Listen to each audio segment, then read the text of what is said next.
Two households, both alike in dignity. Fair Verona, where we lay our scene. From ancient grudge break to new mutiny. Where civil blood makes civil hands unclean.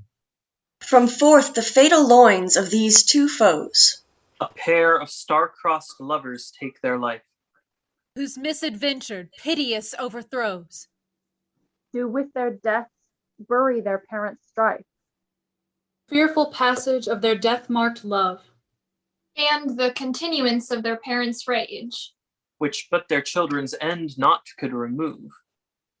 Is now the 2 hours traffic of our stage. The which, if you with patient ears attend, what here shall miss, our toil shall strive to mend.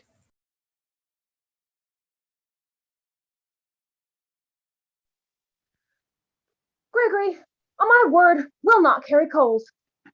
No, for them we should be colliers. And we be in collar will draw. Aye, while you live, draw thy neck out of the collar. I strike quickly, being moved. But thou art not quickly moved to strike. A dog of the house of Montague moves me.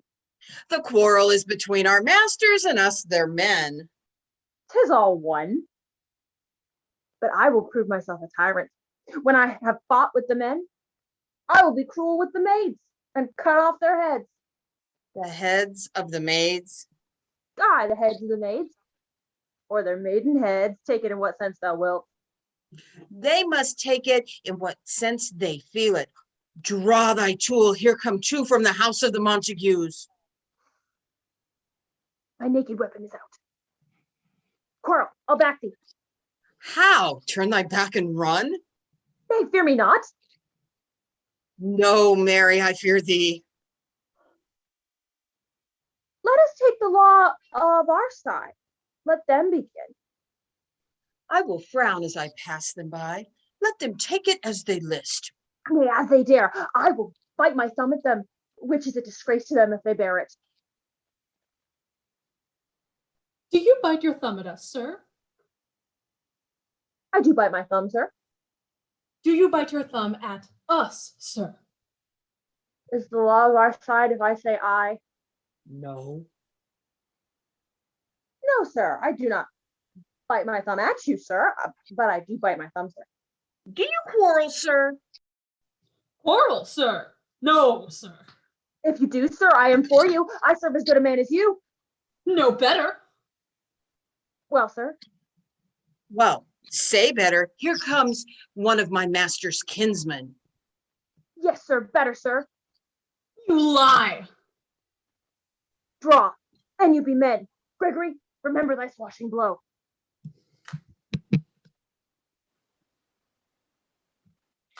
Part, fools! Put up your swords, you know not what you do. What, art thou drawn among these heartless hinds? Turn thee, Benvolio, look upon thy death.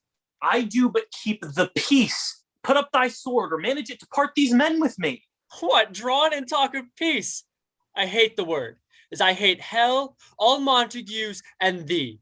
Have at thee, coward! Go with the Montague! Lily-livered Take it as thou wilt. Go! Oh, what noise is this? Bring me my longsword, ho! A crutch! A crutch! Why call you for a sword? My sword, I say! Old Montague is coming, flourishes his blade in spite of me. Thou villain Capulet, hold me not, let me go. Thou shalt not stir a foot to seek a foe. You dog!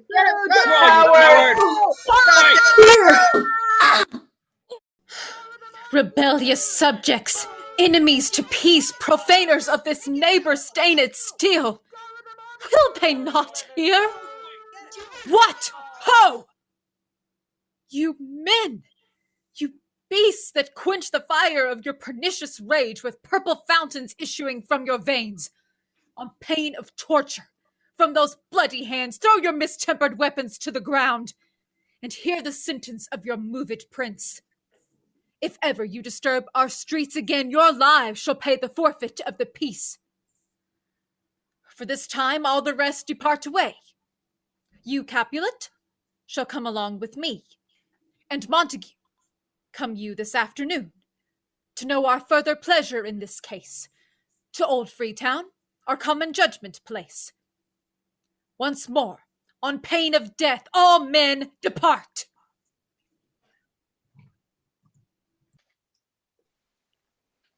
Who set this ancient quarrel new abroach? Speak, nephew, were you by when it began? Here were the servants of your adversary, and yours, close fighting, ere I did approach. I drew to part them. In the instant came the fiery Tybalt with his sword prepared, who, as he breathed defiance to my ears, he swung about his head and cut the winds, who nothing hurt withal hissed him in scorn. While we were interchanging thrusts and blows, came more and more on thought on part and part, till the prince came, who parted either part. Oh, where is Romeo? Saw you him today? Right glad I am he was not at this fray. Madam, an hour before the worshipped sun peered forth the golden window of the east, a troubled mind drave me to walk abroad, where, underneath the grove of sycamore that westward rooteth from the city's side, so early walking did I see your son. Towards him I made, but he was ware of me, and stole into the covert of the woods. I, measuring his affections by my own, that most are busied when they're most alone, pursued my hewer, not pursuing his who gladly shunned, who gladly fled from me. Many a morning hath he there been seen, with tears augmenting the fresh morning dew, adding to clouds more clouds with his deep sighs. Black and portentous must this humor prove, unless good counsel may the cause remove. My noble uncle, do you know the cause? I neither know it nor can learn of him. Have you importuned him by any means? Both by myself and many other friends, but he his own affection's counselor is to himself, I will not say how true, but to himself so secret and so close, so far from sounding and discovery. Could we but learn from whence his sorrows grow, we would as willingly give cure as know. See where he comes, so please you step aside. I'll know his grievance or be much denied. I would thou wert so happy by thy shrift to hear true shrift. Come, madam, let's away. Good morrow, cousin. Is the day so young? But new struck 9. Ay me, sad hours seem long. Was that my father that went hence so fast? It was. What sadness lengthens Romeo's hours? Not having that which having makes them short. In love? Out. Of love? Out of her favor where I am in love. Alas, that love so gentle in his view should be so tyrannous and rough in proof. Alas, that love whose view is muffled still should, without eyes, see pathways to his will. Where shall we dine?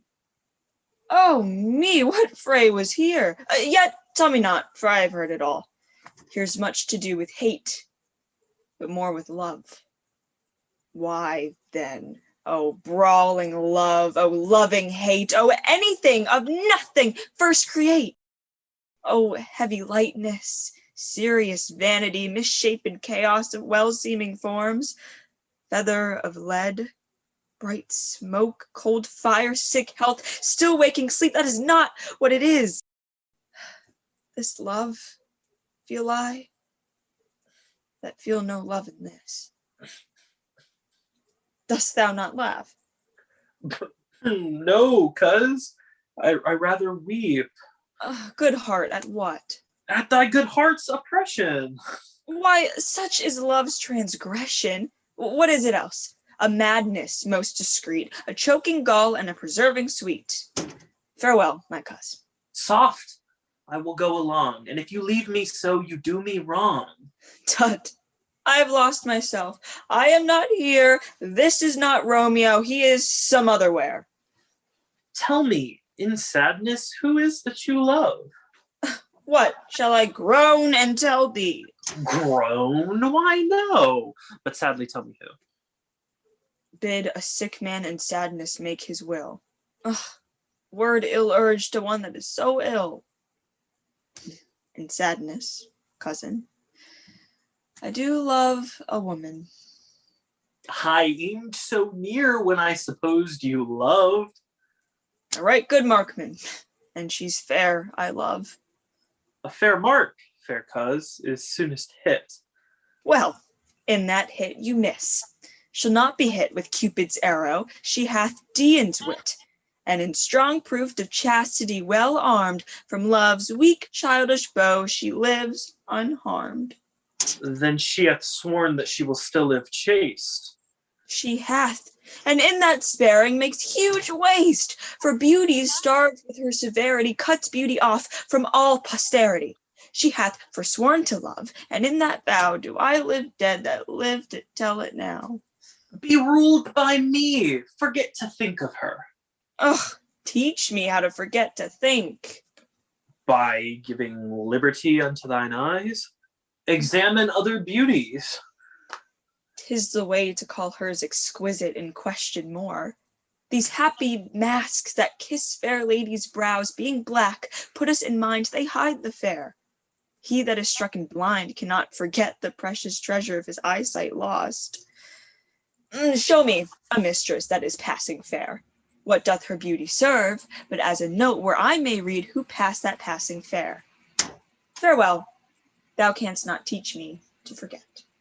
I'll pay that doctrine, or else die in debt.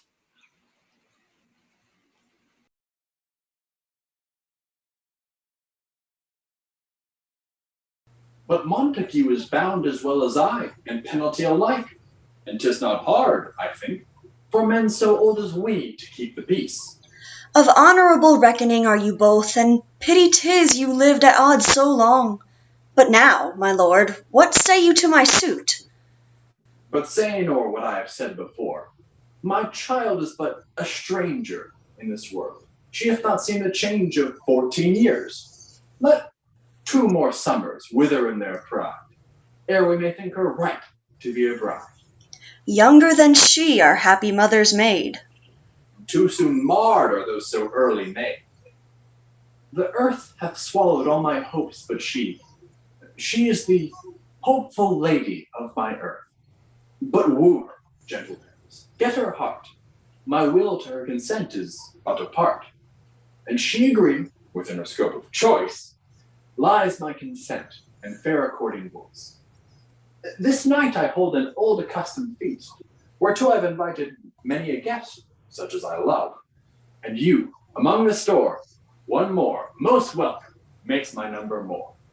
Come, go, sirrah. Trudge about through fair Verona, and find those persons out whose names are written there. And to them say, my house and welcome on their pleasures stay.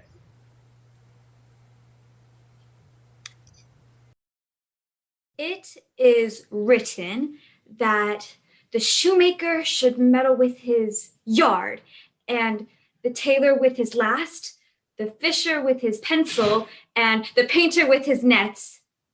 But I am sent to find those names, those persons whose names are here writ, and can never find what names the writing person hath here writ.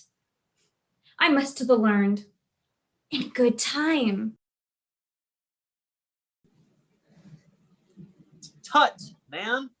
One fire burns out another's burning. One pain is lessened by another's anguish. Take thou some new infection to thy eye, and the rank poison of the old will die. Your plantain leaf is excellent for that. For what, I pray thee? Your broken shin. Why, Romeo, art thou mad? Not mad, but bound more than a madman is. Shut up in prison, kept without my food, whipped and tormented and... God en, good fellow. God ye Godden, I pray, sir, can you read? I, mine own fortune in my misery. Perhaps you have learned it without book, but I pray, can you read anything you see? I, if I know the letters and the language. You say honestly. Rest you merry. Stay, fellow. I can read.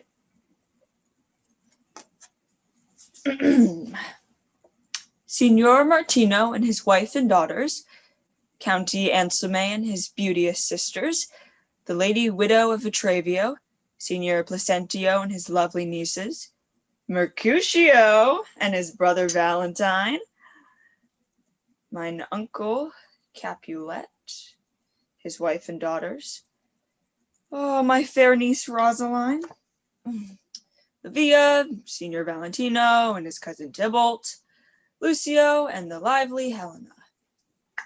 The fair assembly. Whither should they come? Up. Whither? To supper, to our house. Whose house? My master's. Indeed, I should have asked you that before. Now I'll tell you without asking. My master is the great rich Capulet, and if you be not of the house of Montagues, I pray, come and crush a cup of wine. Rest you merry.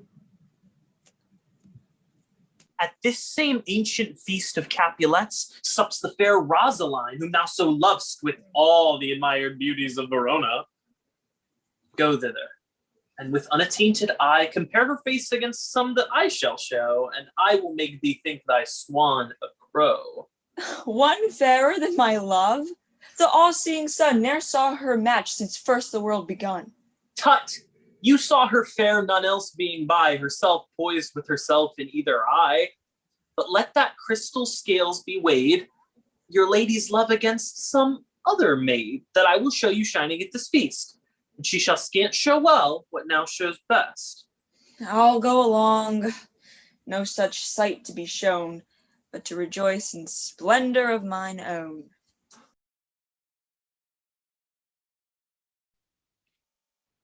Nurse, where's my daughter? Call her forth to me. Now, by my maidenhead, a 12-year-old, I bade her come. What lamb, what sweetheart. God forbid, where's that girl? What, Juliet! How now? Who calls? Your mother? Madam, I am here. What is your will? This is the matter. Nurse, give us leave a while. We must talk in secret. Nurse, come back again. I have remembered me. Thou's hear our counsel. Thou knowest my daughter's of a pretty age. Faith, I know her age unto an hour. She's not 14. I'll lay 14 of my teeth, but of my teeth be it spoken, I have before. She's not 14. How long is it now until Amistad? A fortnight and odd days. Even or odd, of all the days in the year, come Lammas Eve at night, shall she be 14? Mary. That Mary is the very theme I came to speak of. Tell me, daughter Juliet, how stands your disposition to be married? It is an honor that I dream not of. An honor?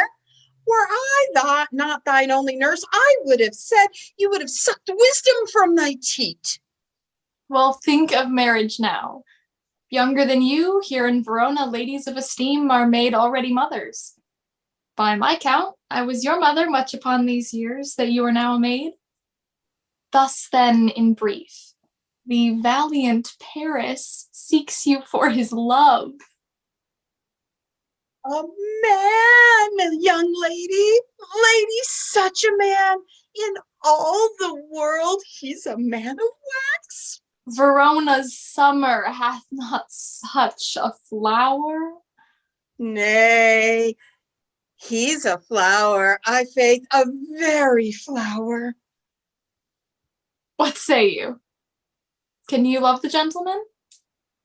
This night you shall behold him at our feast. Read o'er the volume of young Paris' face, and find delight writ there with beauty's pen. Examine every married lineament, and see what one another lends content, and what obscured in this fair volume lies, find written in the margent of his eyes. This precious book of love, this unbound lover, to beautify him only lacks a cover. So shall you share all that he doth possess, by having him, making yourself no less. No less, nay, bigger. Women grow by men. Speak briefly. Can you like of Paris' love? I'll look to like, if looking liking move, but no more deep will I indart mine eye than your consent give strength to make it fly. Madam, the guests are come, supper served up, you called, my young lady asked for, the nurse cursed in the pantry, and everything in extremity. I must hence to wait, I beseech you, follow straight. We follow thee. Juliet, the county stays. Go, girl. Seek happy nights and happy days.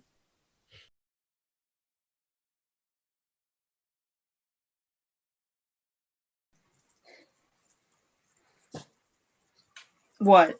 Shall this speech be spoke of our excuse, or shall we on without apology? The date is out of such prolixity. We'll have no Cupid hoodwinked with a scarf bearing a Tartar's painted bow of lath, scaring the ladies like a crow keeper, nor no without book prologue faintly spoke after the prompter for our entrance. Let them measure us by what they will. We'll measure them a measure and be gone. Give me a torch. I am not for this ambling. Being but heavy, I will bear the light. Nay, gentle Romeo, we must have you dance. Not I, believe me. You have dancing shoes with nimble soles. I have a soul of lead, so stakes me to the ground, I cannot move. You are a lover. Borrow Cupid's wings and soar with them above a common bound. I am too sore and pierced with his shaft to soar with his light feathers, and so bound I cannot bound a pitch above dull woe. Under love's heavy burden do I sink. And to sink in it should you burden love. Too great oppression for a tender thing. Is love a tender thing? It is too rough, too rude, too boisterous, and it pricks like thorn. If love be rough with you, be rough with love. Prick love for pricking, and you beat love down. Give me a case to put my visage in. A visor for a visor. What care I, what curious eye doth quote deformities? Here the beetle brows shall blush for me. Come, knock and enter. And no sooner in, but every man betake him to his legs. A torch for me. Let wantons light of heart tickle the senseless rushes with their heels, for I am proverbed with the grandsire phrase, I'll be a candle holder and look on. The game was ne'er so fair, and I am done. But done's the mouse, the constable's own word. If thou art done, we'll draw thee from the mire of this sir-reverenced love, wherein thou stickest up to the ears. Come, we burn daylight, ho! Nay, that's not so. I mean, sir, in delay we waste our lamps in vain, like lamps by day. Take our good meaning, for our judgment sits 5 times in that ere once in our 5 wits. And we mean well in going to this mask, but 'tis no wit to go. Why, may one ask? I dreamed a dream tonight. And so did I. Well, what was yours? That dreamers often lie. In bed asleep while they do dream things true. Ooh, then I see Queen Mab hath been with you. She is the fairy's midwife, and she comes in a shape no bigger than an agate stone on the forefinger of an alderman, drawn with a team of little atomies athwart men's noses as they lie asleep.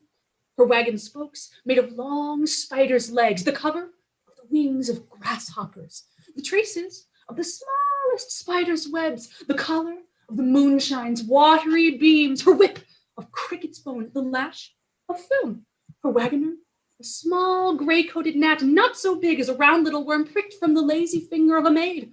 Her chariot is an empty hazelnut made by the joiner squirrel or old grub. Time out of mind, the fairies is coach maker. Peace, Mercutio, peace.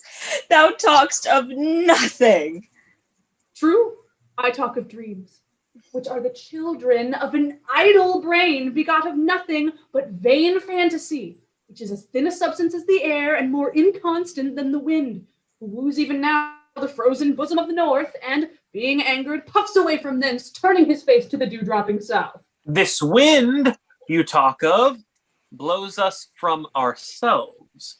Supper is done, and we shall come too late. I fear too early. For my mind misgives some consequence, yet hanging in the stars shall bitterly begin his fearful date.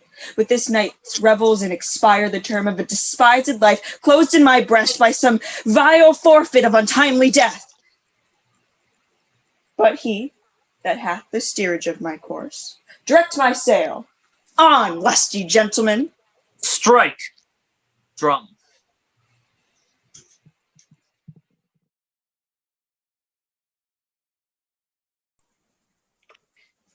Welcome, gentlemen.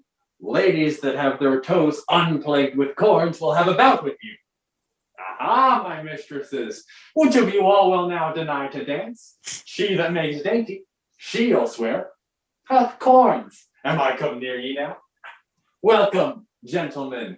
I have seen the day where I've worn a visor and could tell a whispering tale in a fair lady's ear, such as would please. 'Tis gone. 'Tis gone, 'tis gone. Oh, you're welcome, gentlemen. Come, musicians, play. Aho, give room, and foot it, girls. Sirrah, this unlooked-for sport comes well. Nay, sit. Nay, sit, good cousin Capulet, for you and I are past our dancing days. How long is it now since last yourself and I were in a mask? By Our Lady, 30 years? What, man? 'Tis not so much, 'tis not so much. 'Tis since the nuptials of Lucentio. Come Pentecost, as quickly as it will, some 25 years, and then we masked. 'Tis more. 'Tis more. His son is elder, sir. His son is 30. Will you tell me that? His son was but a ward 2 years ago. What lady is that which doth enrich the hand of yonder knight? I know not, sir. Oh, she doth teach the torches to burn bright. It seems she hangs upon the cheek of night like a rich jewel in an Ethiop's ear. Beauty too rich for use, for earth too dear. So shows a snowy dove trooping with crows, as yonder lady o'er her fellows shows. The measure done, I'll watch her place of stand, and touching hers, make blessed my rude hand. Did my heart love till now? Forswear its sight, for I ne'er saw true beauty till this night. This by his voice should be a Montague. Fetch me my rapier, boy. What dares a slave come hither, covered with an antic face, to fleer and scorn at our solemnity? Now, by the stock and honor of my kin, to strike him dead, I hold it not a sin. Why, how now, kinsman? Wherefore storm you so? Uncle, this is a Montague, our foe, a villain that's come hither in spite to scorn at our solemnity this night. Young Romeo, is it? 'Tis he, that villain, Romeo. Content thee, gentle coz. Let him alone. He bears him like a portly gentleman, and to say truth, Verona brags of him as a virtuous and well-governed youth. I would not for the wealth of all the town in my house do him disparagement. Therefore, be patient. Take no note of it. It is my will, to which thou respect. Put on a fair presence, and put off these frowns and ill-seeming semblances for a feast. I'll not endure him. He shall be endured. Are you the master here, or am I? Go to. You will not endure him. God shall mend my soul. My uncle, 'tis a shame. Go to, go to. You are a saucy boy. Is it so indeed? This chick may chance to scathe you. Yeah, I know it. You must contrary me. Marry, 'tis true. Well said, my hearts. You are a prince cox. Go. Be quiet, or more light, more light. I'll make you quiet. What? Cheerily, my hearts. Patience perforce with woeful collar meeting makes my flesh tremble in their different greeting. I will withdraw, but this intrusion shall now seeming sweet convert to bitter gall. If I profane with my unworthiest hand this holy shrine, the gentle fine is this, my lips. Two blushing pilgrims ready stand to smooth that rough touch with a tender kiss. Good pilgrim, you do wrong your hand too much, which mannerly devotion shows of this. For saints have hands that pilgrims' hands do touch, and palm to palm is holy palmer's kiss. Have not saints' lips and holy palmers too? Ay, pilgrim, lips that they must use in prayer. Oh, then, dear saint, let lips do what hands do. Pray, grant thou, lest faith turn to despair. Saints do not move, though grant for prayer's sake. Then move not, while my prayer's effect I take.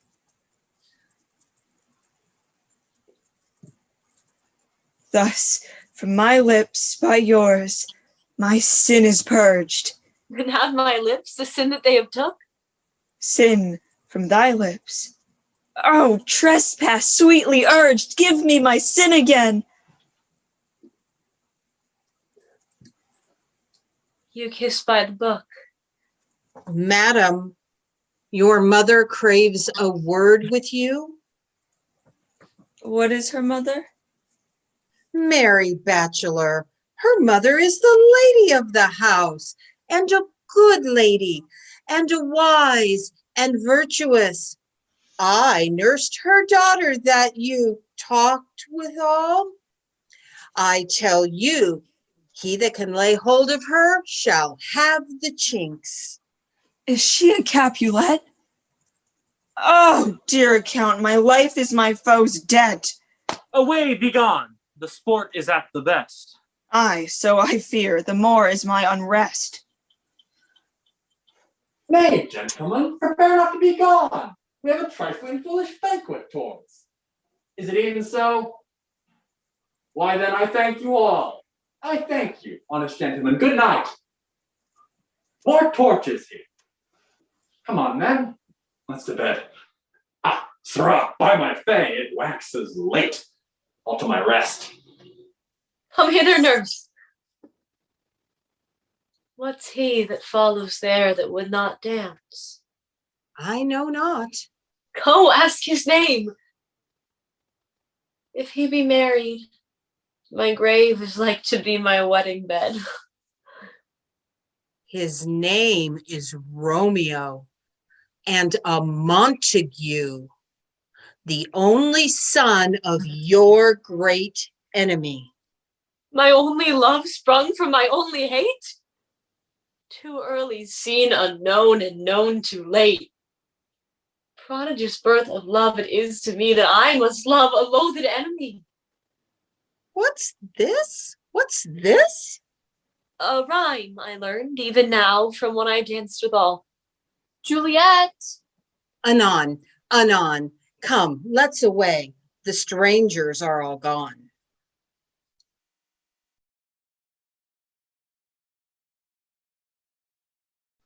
Now old desire doth in his deathbed lie, and young affection gapes to be his heir. That fair for which love groaned for and would die.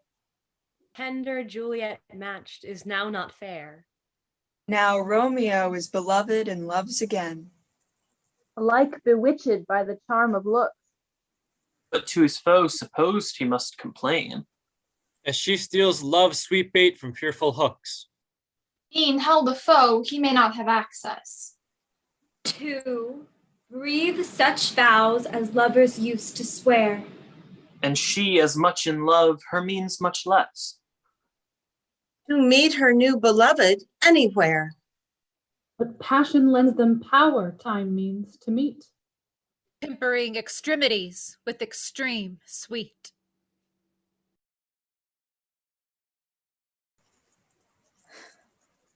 Can I go forward when my heart is here? Turn back, dull earth, and find thy center out. Romeo? My cousin Romeo! He is wise, and on my lie hath stolen him home to bed. He ran this way and leaped this orchard wall. Call, good Mercutio. Nay, I'll conjure too. Romeo!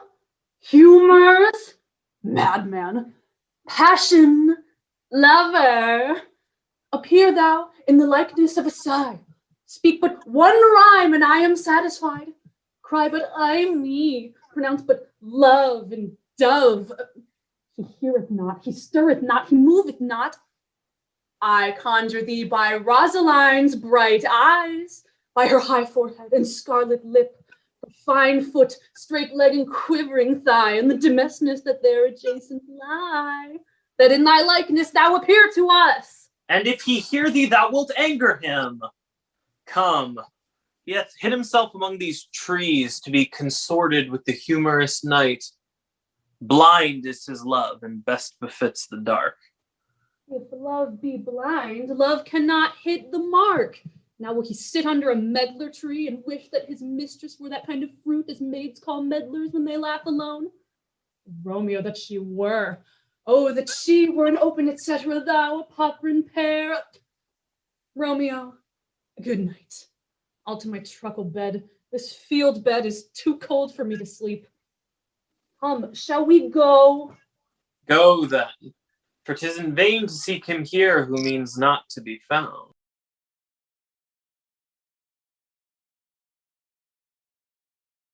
He jests at scars that never felt a wound.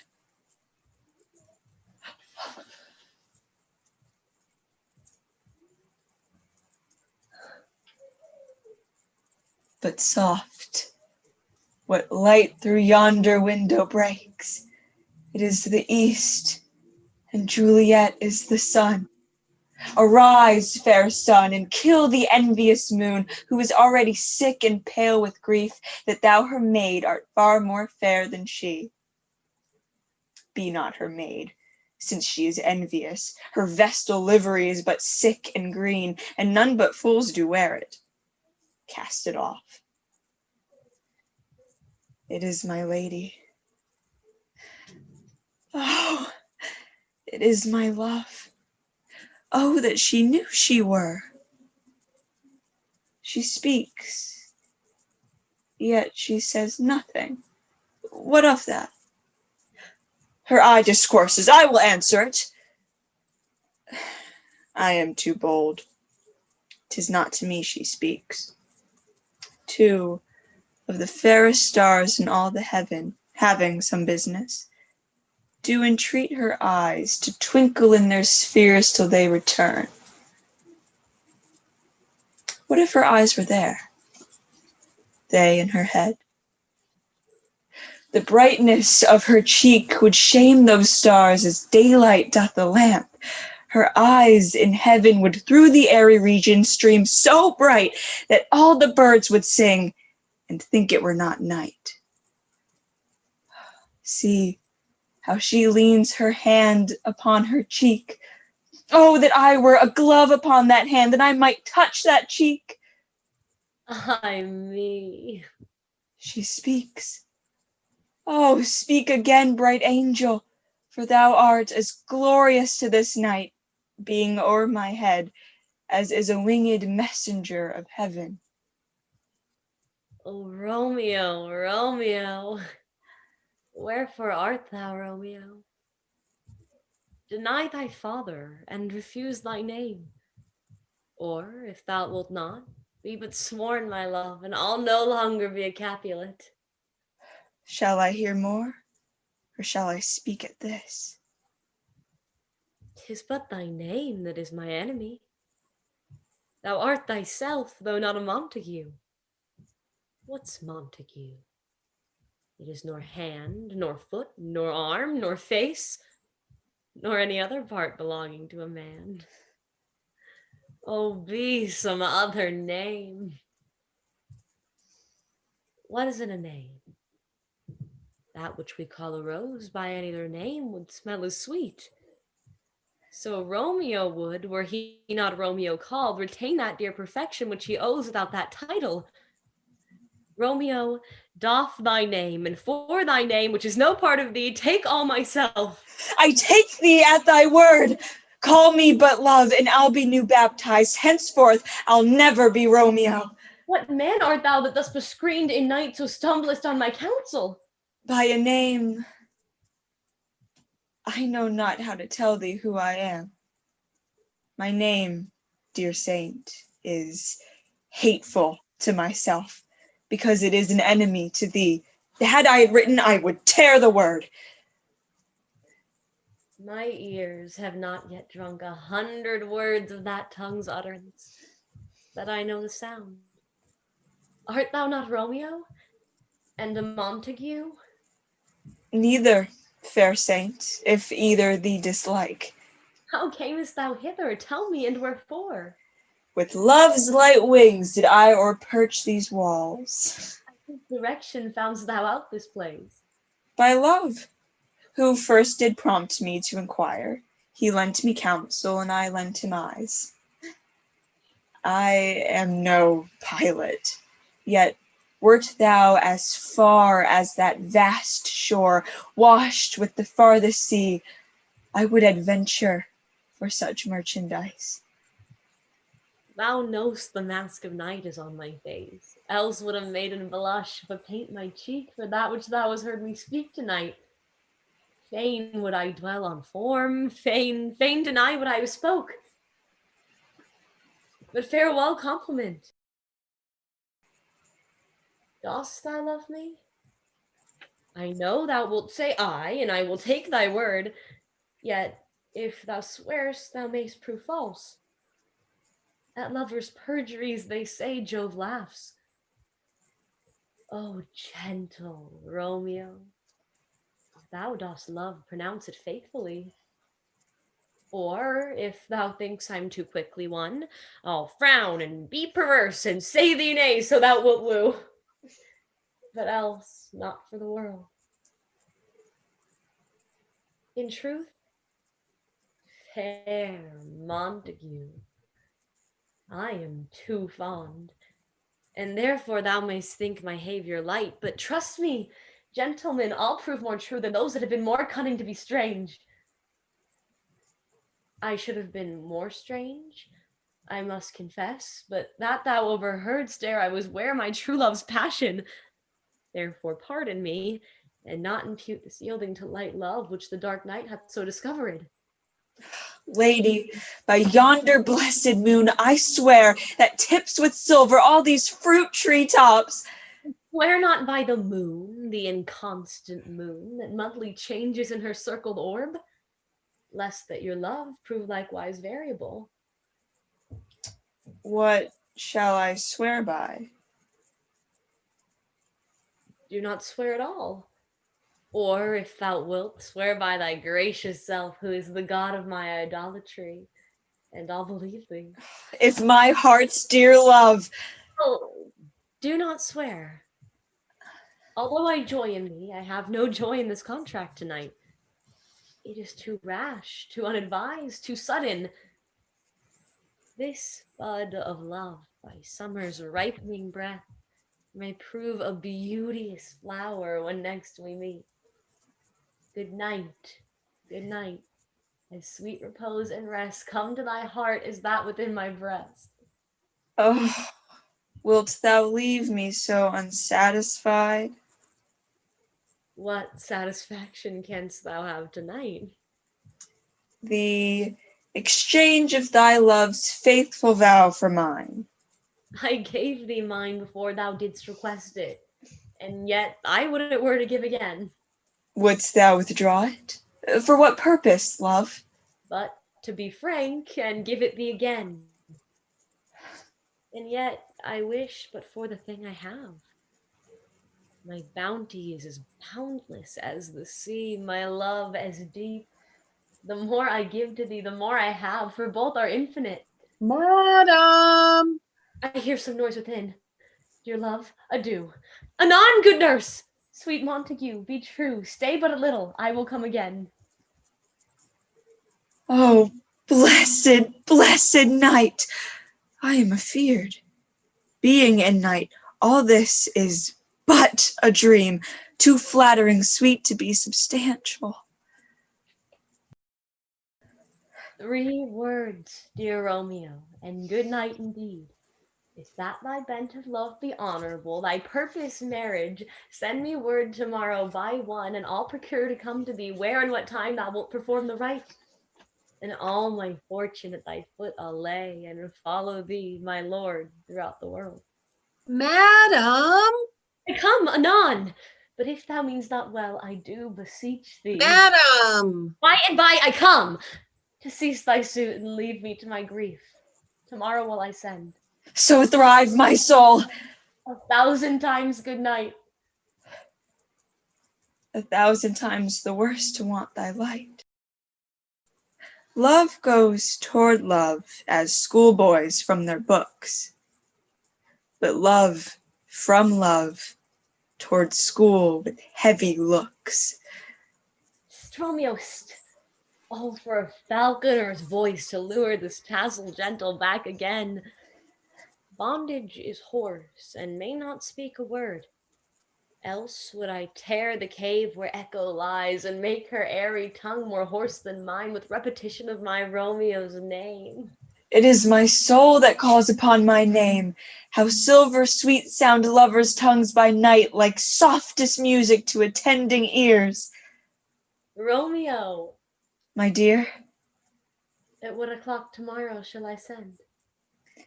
At the hour of 9. I will not fail. 'Tis 20 years till then. I have forgot why I did call thee back. Let me stand here till thou remember it. I shall forget to have thee still stand there, remembering how I love thy company. And I'll still stay, to have thee still forget, forgetting any other home but this. It is almost morning.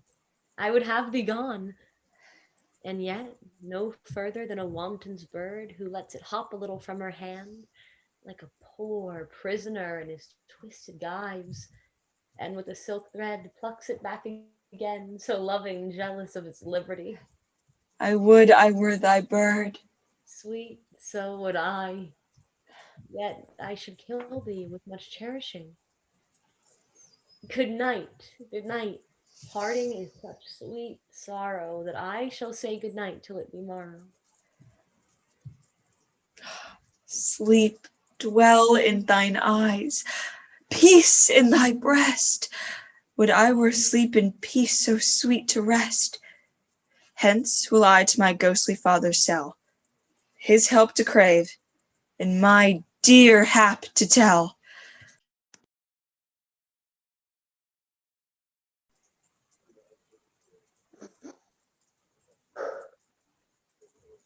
Gray-eyed morn smiles on frowning night, checkering the eastern clouds with streaks of light.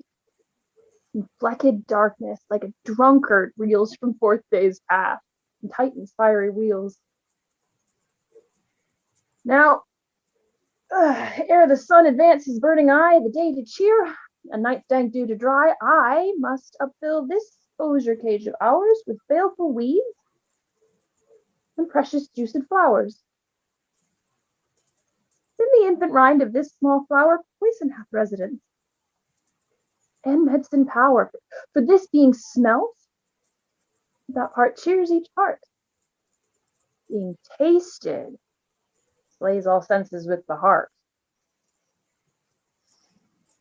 Such opposed kings encamp them still in men, as well as herbs, grace, and rude will.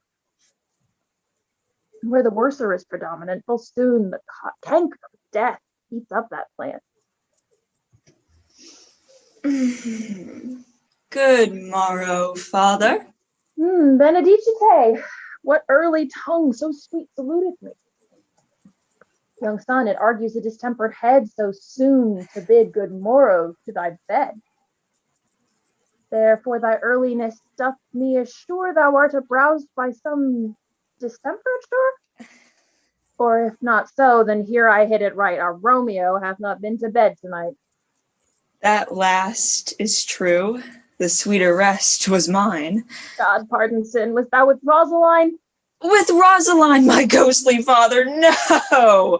I have forgot that name, and that name's woe. My good son, where hast thou been then? I'll tell thee, ere thou ask it me again. I have been feasting with mine enemy, where on a sudden one hath wounded me, that's by me wounded. Both are remedies within thy help and holy physic lies. I bear no hatred, blessed man, for lo, my intercession likewise steeds my foe. Be plain, good son, and homely in thy drift. Riddling confession finds but riddling shrift. Then plainly know, my heart's dear love is set on the fair daughter of rich Capulet. As mine on hers, so hers is set on mine, and all combined, save what thou must combine by holy marriage. When and where and how we met, we wooed and made exchange of vow. I'll tell thee as we pass. But this I pray, that thou consent to marry us today. Holy Saint Francis, what a change is here. Is Rosaline, whom thou didst hold so dear, so soon forsaken? Young men's love then lies not truly in their hearts, but in their eyes. Jesu Maria, what a deal of brine has washed thy sallow cheeks for Rosaline.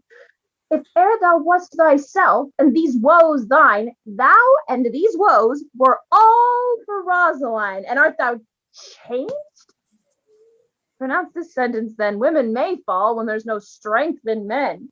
Thou chidst me oft for loving Rosaline. For doting, not for loving, pupil mine. And badst me bury love? Not in a grave, to lay one in, the other out to have. I pray thee, chide not. She whom I love now doth grace for grace and love for love allow. The other did not so. Oh, she knew well thy love did read by rote and could not spell. But come, young waverer, come go with me. In one respect, I'll thy assistant be. For this alliance may so haply prove, turn your household's rancor to pure love. Oh, let us hence. I stand on sudden haste. Wisely and slow, they stumble that run fast.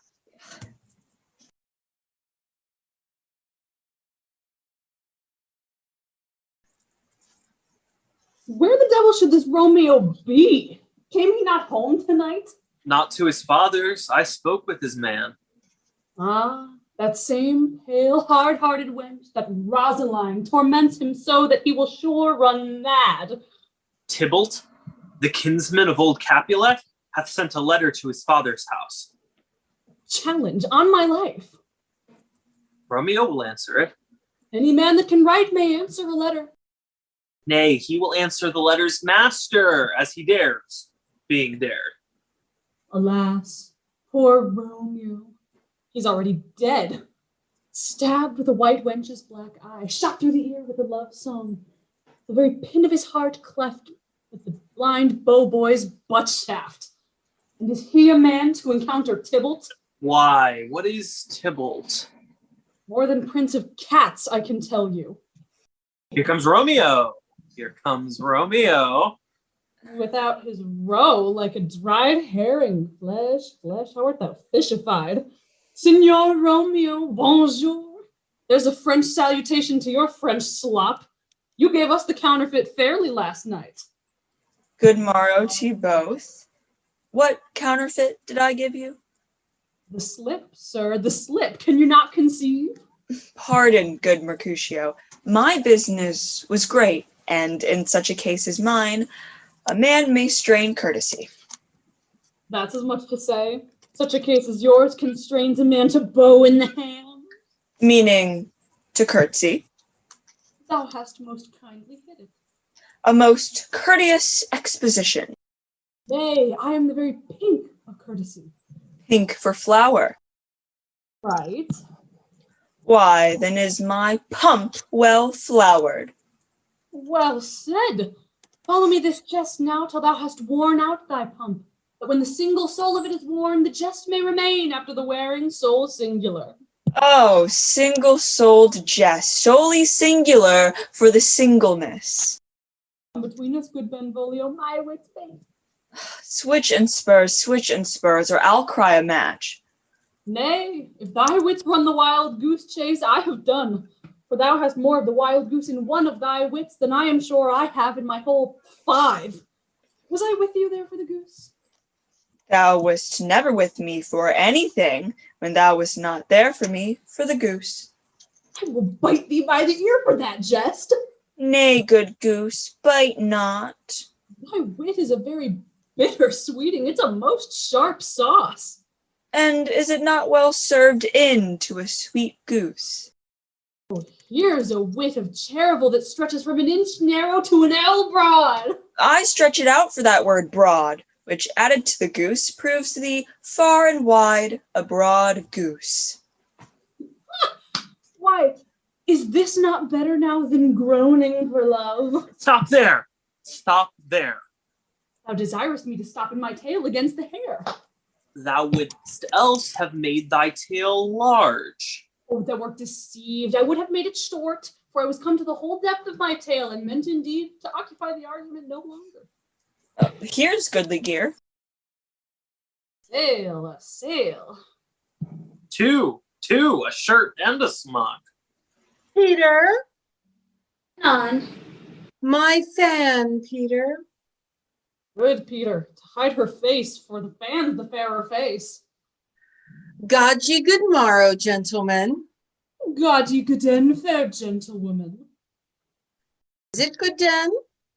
'Tis no less, I tell you, for the body hand of the dial is now upon the prick of noon. Out upon you, what a man are you?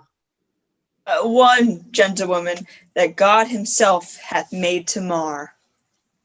By my troth, it is well said, for himself to mar, quoth he. Gentlemen, can you tell me where I can find the young Romeo? I can tell you, but young Romeo will be older when you have found him than he was when you have sought him. I am the youngest of that name, for fault of a worse. You say well. Yea, is the worst well? Very well took in faith, wisely. If you be he, I desire some confidence with you. She will indict him to some supper. A bod, so ho! What hast thou found? No hair, sir, unless a hair, sir, in a Lenten pie that is something stale and hoar ere it be spent. An old hair whore and an old hair whore is very good meat in Lent, but a hair that is hoar is too much for a score when it whores ere it be spent. Romeo, you come to your father's, we'll to dinner thither. I will follow you. Farewell, ancient lady, farewell. Lady. Merry farewell. What merchant was this so full of his ropery? A gentleman, nurse, that loves to hear himself talk, and will speak more in a minute than he will stand to in a month. And to speak anything against me, lest I take him down, and I lustier than he, and 20 such jacks. And if I cannot, I will find those who can. Scurvy knave! Am I none of his flirt gills? I am none of his skein mates. And you stand there too and suffer every knave to use me at his pleasure? I saw no man use you a pleasure. If I had, my weapon should quickly have been out. I warrant you, I dare draw as soon as another man, if I see occasion in a good quarrel, and the law on my side. Now, afore God, I am so vexed that every part about me quivers. Scurvy knave! Pray you, sir, a word. As I told you before, my young lady bade me inquire you out. What she bade me say, I shall keep to myself. But first, let me tell you, if you lead her into a fool's paradise, as they say, it were a very gross kind of behavior. As they say, the gentlewoman is young. Therefore, if you deal double with her, truly, it would be a very ill thing to be offered to any gentlewoman, and a very weak dealing. Nurse, commend me to thy lady and mistress. I protest unto thee. Faith, heart, and eye, faith, I will tell her as much. Lord, Lord, she will be a joyful woman. What wilt thou tell her, nurse? Thou dost not mark me. I will tell her, sir, that you do protest, which I take as a gentlemanlike offer. Bid her devise some means to come to Shrift this afternoon, and there she shall at Friar Lawrence' cell be shrived and married. Here is for thy pains. No, truly, sir, not a penny. Go to, I say you shall. This afternoon, sir, she shall be there. And stay, good nurse, behind the abbey wall. Within this hour my man shall be with thee, and bring thee cords made like a tackled stair, which to the high-topped gallant of my joy must be my convoy in the secret night. Farewell, be trusty, and I'll quit thy pains. Farewell, commend me to thy mistress. God in heaven bless thee. Hark ye, sir. What sayst thou, my dear nurse? Is your man secret? Did you ne'er hear say, two may keep counsel, putting one away? I warrant thee, my man's as true as steel. Well, sir, my mistress is the sweetest lady. Lord, when a prating little thing. Oh, there is a nobleman in town, one Paris, who would fain lay knife aboard. But she, good soul, would fain as lief see a toad, a very toad, as see him. I make her angry sometimes when I tell her that Paris is the proper man. But I'll warrant you, when I tell her, she's as pale as any clout in the versal world. Does not Rosemary and Romeo both begin with a letter? Aye, nurse. What of that? Both with an R? Ah, mocker, that's the dog's name. R is for... It begins with some other letter. She has the prettiest sentences of you and Rosemary, that it would do you good to hear of it. Commend me to thy lady. Aye, 1,000 times.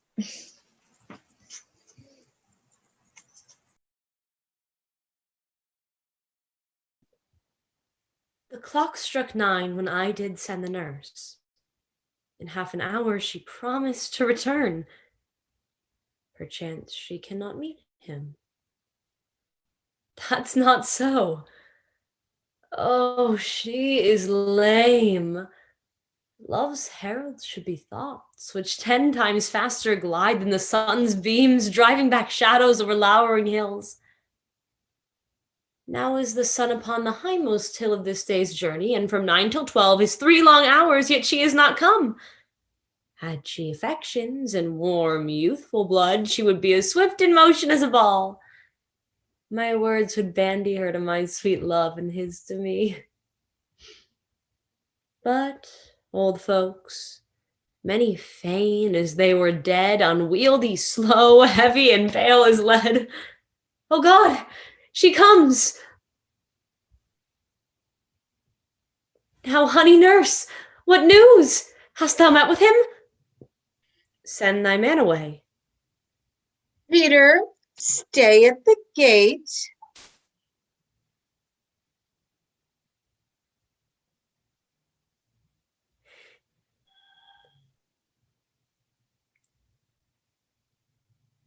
Now, good, sweet nurse. O Lord, why look'st thou so sad? Though news be sad, tell them merrily. If good, thou shamest the music of sweet news by playing it to me with so sour a face.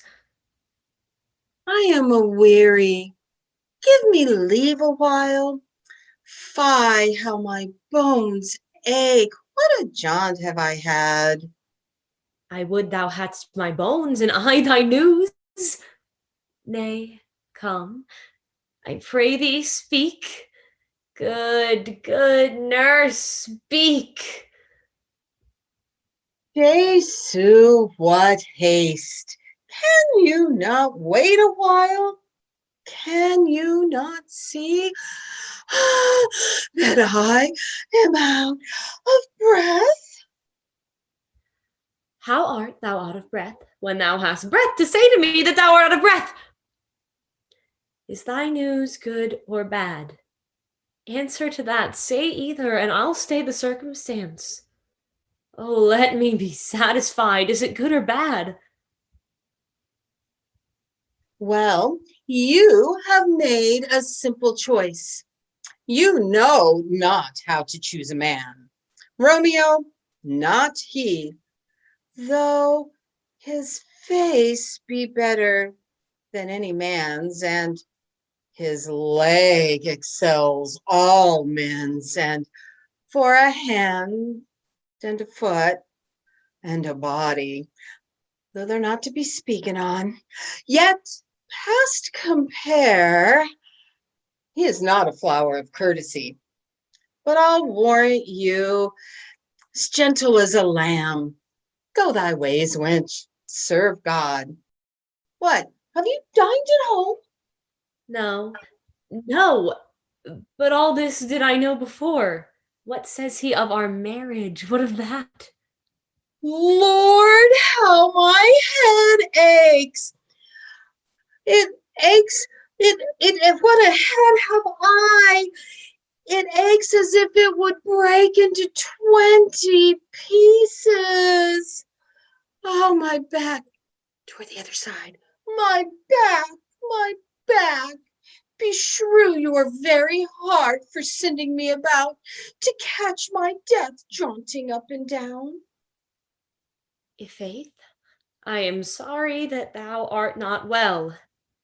Now, sweet, sweet, sweet nurse, tell me, what says my love?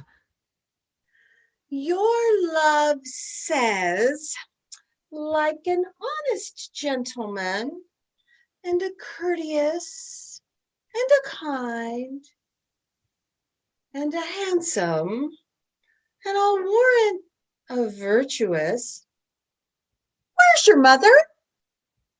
Where is my mother? Why, she is within. Where should she be? How oddly thou repliest. Your love says, like an honest gentleman, where is your mother? Oh, God's dear lady, are you so hot? Marry her by trow. Oh, is this the poultice for my aching bones? Henceforth, deliver your messages yourself. Here's such a coil. Come, what says Romeo? Do you have leave to go to shrift today? I have. Then hie you hence to Friar Lawrence's cell. There stays a husband to make you a wife. There comes the wanton blood up in your cheeks. They'll be scarlet straight at any news. Go. I'll to dinner, hie you to the cell. High to high fortune, honest nurse, farewell. So smile the heavens on this holy act, that after hours in sorrow chide us not. Amen, amen. But come what sorrow can, it cannot countervail the exchange of joy that one short minute gives me in her sight. Do thou but close our hands with holy words, then love devouring death, do what he dare. It is enough I may but call her mine. These violent delights have violent ends, and in their triumph die like fire and powder, which as they kiss, consume. The sweetest honey is loathsome in its own deliciousness, and in the taste confounds the appetite. Therefore, love moderately. The longest love doth so. Too swift arrives as tardy as too slow. Here comes the lady. Oh, so light a foot will ne'er wear out the everlasting flint. A lover may bestride the gossamer that idles in the wanton summer air and yet not fall. So light is vanity. Good even to my ghostly confessor. Romeo shall thank thee, daughter, for us both. As much to him, else is his thanks too much. Ah, Juliet, if the measure of thy joy be heaped like mine, and that thy skill be more to blazon it, then sweeten with thy breath this neighbor air, and let rich music's tongue unfold the imagined happiness that both receive in either by this dear encounter. Conceit, more rich in matter than in words, brags of his substance, not of ornament. They are but beggars that can count their wealth. But my true love has grown to such excess that I cannot sum up some of half my wealth. Come with me, we'll make short work. For by your leaves you shall not stay alone till Holy Church incorporate two in one.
Come, good Mercutio, let's retire.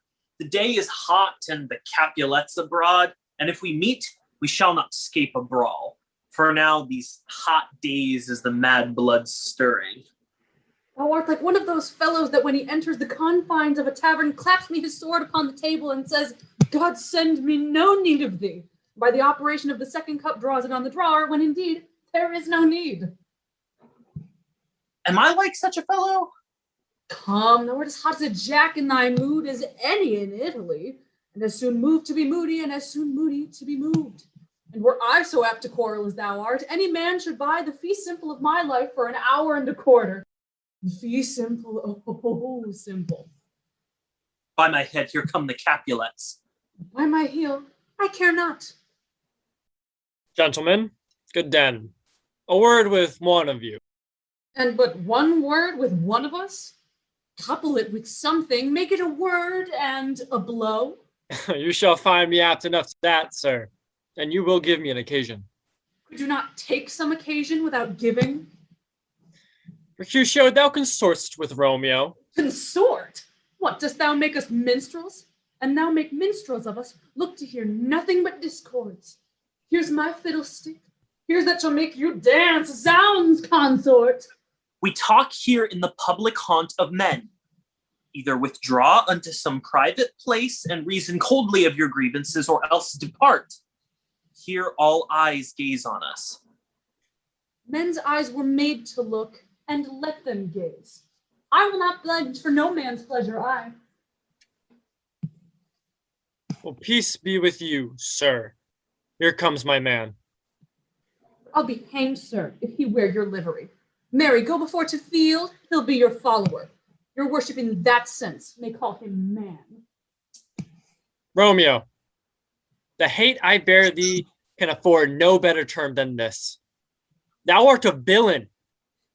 Tybalt, the reason that I have to love thee doth much excuse the appertaining rage to such a greeting. Villain am I none. Therefore farewell. I see thou knowst me not. Boy, this shall not excuse what thou hast done me. Therefore turn and draw. I do protest I never injured thee, but love thee better than thou canst devise till thou shalt know the reason of my love. And so, good Capulet, which name I tender as dearly as my own, be satisfied. Oh, come, dishonorable, vile submission! Aristocrata carries it away. Tybalt, you rat catcher, will you walk? What wouldst thou with me? Good king of cats, nothing but one of your 9 lives. I am for you. Gentle Mercutio, put thy rapier up. Come, sir, your passado. Draw, Benvolio, beat down their weapons. Gentlemen, for shame, forbear this outrage. Tybalt, Mercutio, the prince expressly hath forbidden bandying in Verona streets. Hold, Tybalt, good Mercutio.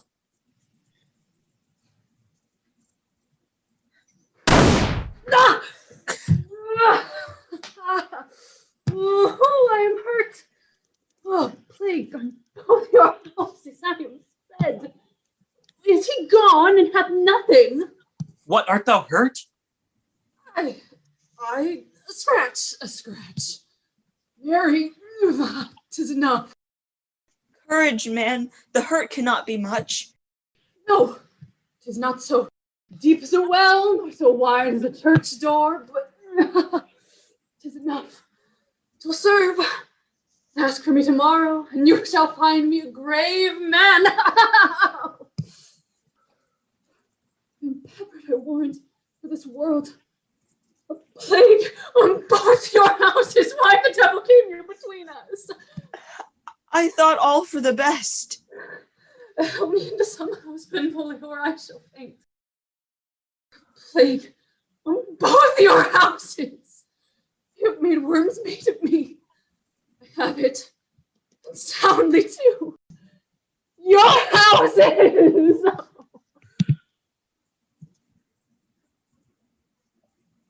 This gentleman, the prince's near ally, my very friend, hath got his mortal hurt in my behalf. My reputation stained with Tybalt's slander, Tybalt, that an hour hath been my kinsman. Oh, sweet Juliet, thy beauty hath made me effeminate, and in my temper softened valor's steel. Oh, Romeo, Romeo, brave Mercutio's dead. That gallant spirit hath aspired the clouds, which too untimely here did scorn the earth. This day's black fate on more days doth depend. This but begins the woe. Others must end. Here comes the furious Tybalt back again. Alive! In triumph! And Mercutio slain! Away to heaven, respective lenity. And fire-eyed fury be my conduct now. Now, Tybalt, take the villain back again that late thou gavest me. For Mercutio's soul is but a little way above our heads, staying for thine to keep him company. Either thou, or I, or both must go with him. Thou wretched boy that didst consort him here shalt with him hence. This shall determine that. Ah!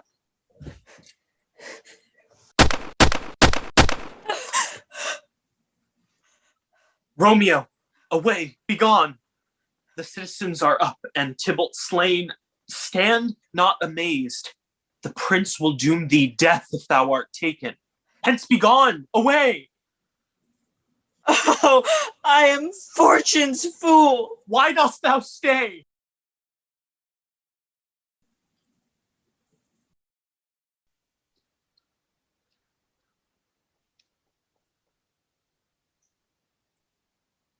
Where are the vile beginners of this fray? O noble prince, I can discover all the unlucky manage of this fatal brawl. There lies the man slain by young Romeo, who slew thy kinsman, brave Mercutio. Tybalt! My cousin! Oh, my brother's child! Oh, prince! Oh, cousin! Husband! Oh, the blood is spilt of my dear kinsman! Prince, as thou art true, for blood of ours, shed blood of Montague. Oh, cousin, cousin. Benvolio, who began this bloody fray? Tybalt, here slain, whom Romeo's hand did slay. And as he fell, did Romeo turn and fly. This is the truth, or let Benvolio die. He is a kinsman to the Montague. Affection makes him false. He speaks not true. Some 20 of them fought in this black strife, and all those 20 could but kill one life. I beg for justice, which thou, prince, must give. Romeo slew Tybalt. Romeo must not live. Romeo slew him. He slew Mercutio, who now the price of his dear blood doth owe. Not Romeo, prince. He was Mercutio's friend. His fault concludes but what the law should end. The life of Tybalt. And for that offense, immediately we do exile him hence. I have an interest in your hate's proceeding. My blood for your rude brawls doth lie a-bleeding. But I'll immerse you with so strong a fine that you all shall repent the loss of mine. I will be deaf to pleading and excuses, nor tears nor prayers may purchase out abuses, therefore use none. Let Romeo hence in haste, else when he's found, that hour is his last. Bear hence this body, and attend our will. Mercy but murders, pardoning those that kill.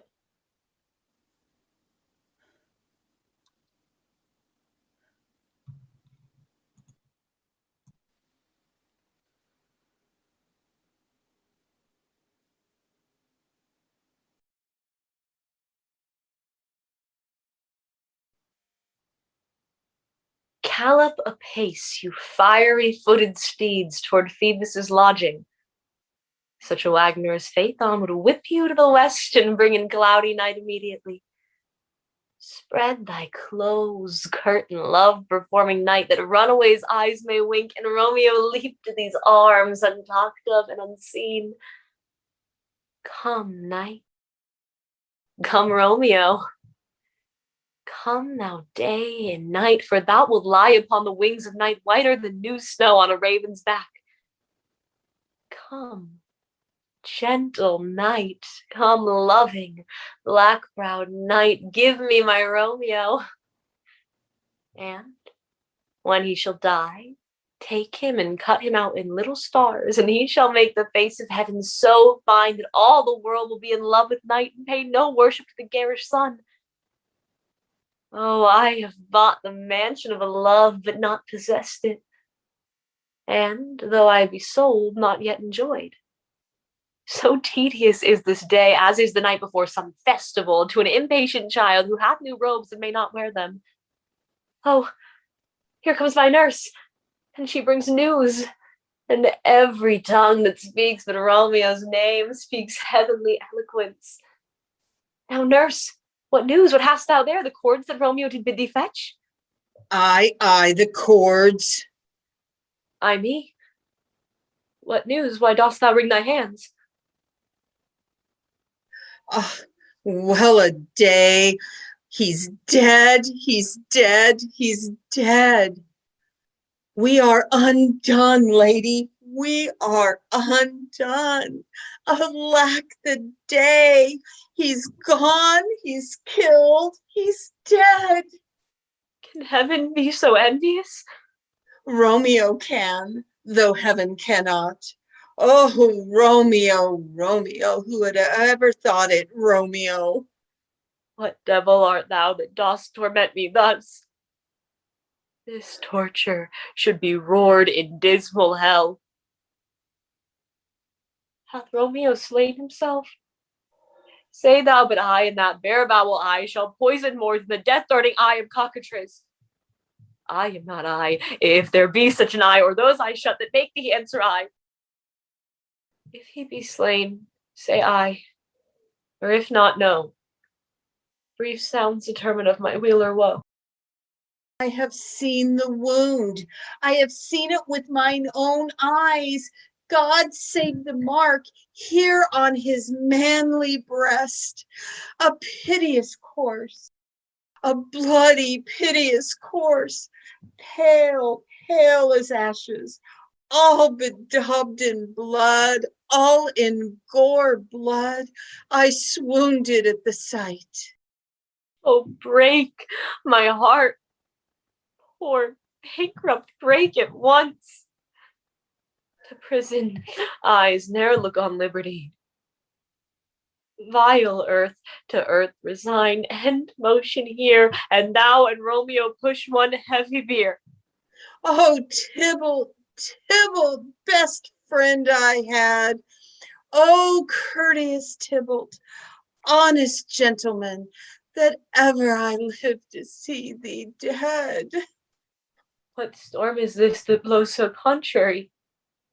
Is Romeo slaughtered, and is Tybalt dead? My dear, loved cousin, and my dearer lord. Then, dreadful trumpet, sound the general doom, for who is living if those two are gone? Tybalt is gone, and Romeo is banished. Romeo that killed him, he is banished. Oh God, did Romeo's hand shed Tybalt's blood? It did, alas the day, it did. Oh, serpent heart hid with a flowering face. Did ever dragon keep so fair a cave? Beautiful tyrant, fiend angelical, dove-feathered raven, wolfish ravening lamb. Despised substance of divinest show. Just opposite to what thou justly seemed, a damned saint, an honorable villain. Oh, nature, What hast thou to do in hell when thou didst bower the spirit of a fiend in moral paradise of such sweet flesh? Was ever book containing such vile matter so fairly bound? Oh, that deceit should live in such a gorgeous palace. There's no trust, no faith, no honesty in men, all perjured, all forsworn, all not, all dissemblers. Where's my man? Give me some aquavitae. These griefs, these woes, these sorrows make me old. Shame come on Romeo. Blistered be thy tongue for such a wish. He was not born to shame. Upon his brow shame is ashamed to sit, for 'tis a throne where honor may be crowned sole monarch of this universal earth. Oh, what a beast was I to chide at him. Will you speak well of him that killed your cousin? Shall I speak ill of him that is my husband? Ah, poor my lord, what tongue shall smooth thy name when I, thy 3 hours wife, hath mangled it? But wherefore, villain, didst thou kill my cousin?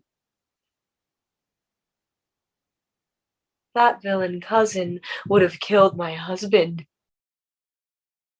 Back, foolish tears, back to your native spring. Your tributary drops belong to woe, which you, mistaking, offer up to joy. My husband lives that Tybalt would have slain, and Tybalt's dead that would have slain my husband. All this is comfort. Wherefore weep I then? Some word there was worser than Tybalt's death that hath murdered me. I would forget it fain, but oh, it presses to my memory like damned guilty deeds to sinners' minds. Tybalt is dead, and Romeo banished. That banished, that one word, banished, hath slain 10,000 Tybalts. Tybalt's death was woe enough if it had ended there, or if sour woe delights in fellowship, indeed they will be ranked with other griefs. Why followed not, when she said Tybalt's dead, thy father or thy mother, nay, or both, which modern lamentations might have moved? But with a rear ward following Tybalt's death, Romeo is banished. To speak that word is father, mother, Tybalt, Romeo, Juliet, all slain, all dead. Romeo is banished. There is no end, no limit, measure, bound in that word's death. No words can that woe sound. Where is my father and my mother, nurse? Weeping and wailing over Tybalt's corse. Will you go to them? I will bring you thither. Wash they his wounds with their tears. Mine will be spent when theirs are dry for Romeo's banishment. Take up those cords. Poor ropes, you are beguiled, both you and I. For Romeo is exiled. He made you for a highway to my bed, but I, a maid, die maiden widowed. Come, cords, come, nurse, all to my wedding bed, and death, not Romeo, take my maidenhead. Hie to your chamber. I'll find Romeo to comfort you. I wot well where he is. Hark ye, your Romeo will be here at night. I'll to him. He is hid at Lawrence cell. Oh, find him. Give this ring to my true knight, and bid him come to take his last farewell.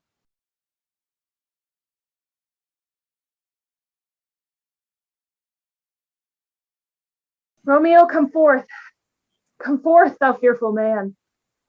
Affliction is enamored of thy parts, and thou art wedded to calamity. Friar, what news? What is the prince's doom? What sorrow craves acquaintance at my hand that I yet know not? Too familiar is my dear son with such sour company. I bring thee tidings of the prince's doom. What less than doomsday is the prince's doom? A gentler judgment banished from his lips. Not body's death, but body's banishment. Banishment! Be merciful, say death, for exile hath more terror in his look, much more than death.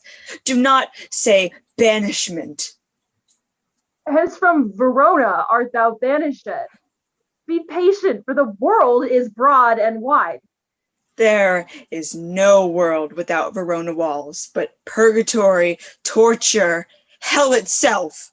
Oh, deadly sin! Oh, rude unthankfulness! Thy fault our law calls death, but the kind prince, taking thy part, hath rushed aside the law and turned that lack or death to banishment. This is a dear mercy, though thou seest it not. 'Tis torture and not mercy.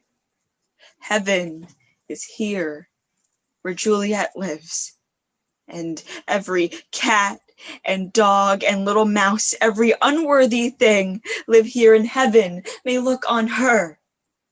But Romeo may not. More validity, more honorable state, more courtship lives in carrion flies than Romeo. They may seize on the white wonder of dear Juliet's hand and steal immortal blessings from her lips, who even in pure and vestal modesty still blush as thinking their own kisses sin. But Romeo may not, he is banished. Flies may do this, but I from this must fly. They are free men, but I am banished. And sayest thou that exile is not death? Hast thou no poison mixed, no sharp ground knife, no sudden mean of death, though ne'er so mean, but banished to kill me? Banished. Oh, friar, the damned use that word in hell. Howlings attend it. How hast thou the heart, being a divine, a ghostly confessor, a sin absolver, and my friend professed to mangle me with that word, banished? Thou fond madman, hear me but speak a word.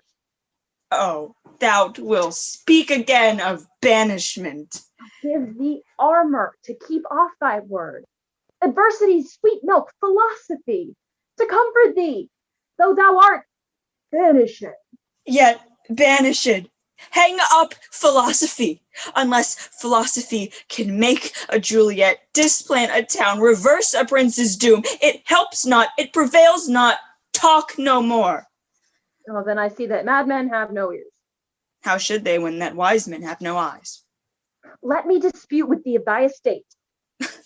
Thou canst not speak of that thou dost not feel. Wert thou as young as I, Juliet, thy love, an hour but married, Tybalt murdered, doting like me, and like me banished, then mightst thou speak, then mightst thou tear thy hair and fall upon the ground as I do now, taking the measure of an unmade grave. Arise, one knock. Good Romeo, hide thyself. Not I, unless the breath of heartsick groans mist-like enfold me from the search of eyes. Hark how they knock. Who's there? Romeo, arise. Thou wilt be ta'en. Stay a while. Stand up, run thee to my study. By and by, God's will, what simpleness is this? I come. Who knocks so hard? Whence come you? What's your will? Let me come in, and you shall know of my errand. I come from the Lady Juliet. Welcome then.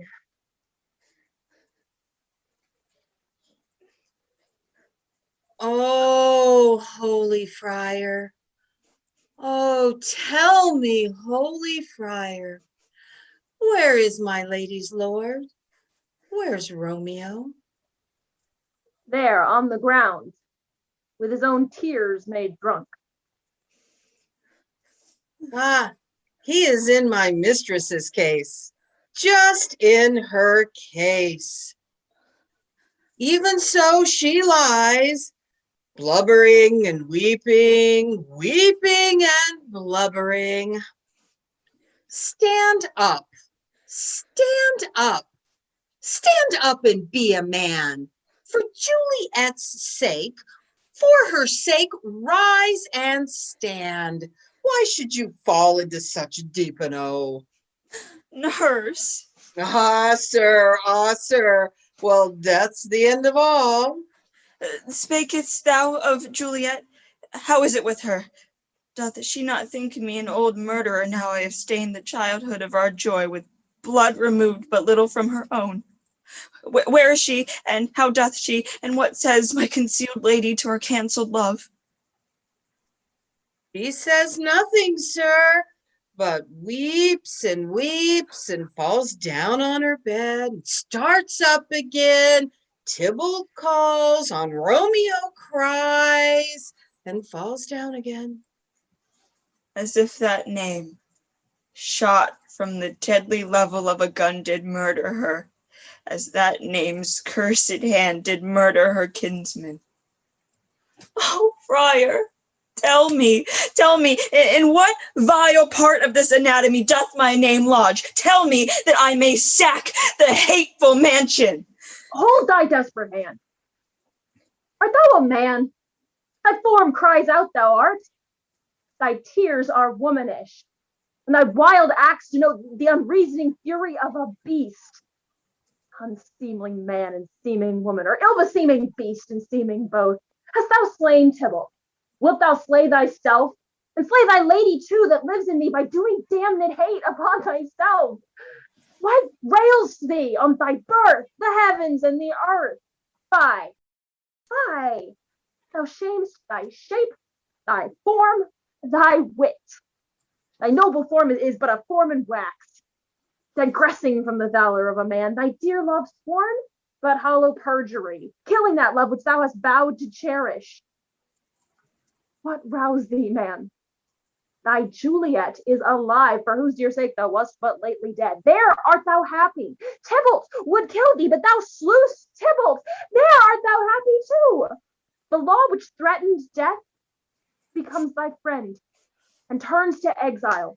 There art thou happy. A pack of blessings lights upon thy back. Happiness courts thee in her best array, but like a sullen and misbehaved wench thou pout'st upon thy fortune and thy love. Take heed, for such die miserable. Go, get thee to thy love, as was decreed. Ascend her chamber hence and comfort her. But look, thou stay not till the watch be set, or thou canst not pass to Mantua, where thou shalt live, till we can find a time to blaze your marriage, reconcile your friends, beg pardon of the prince, and bring thee back with 20,000 times more joy than thou wentst forth in lamentation. Go before, nurse, commend me to thy lady, and bid her hasten all the house to bed, which heavy sorrow makes them apt unto. Romeo is coming. Oh, Lord, I could have stayed here all night to hear good counsel. Oh, what learning is. My lord, I will tell my lady that you will come. Do so, and bid my sweet prepare to chide. Here, sir, here is a ring that my lady bid me give you. Sir, hie you, make haste, for it grows very late.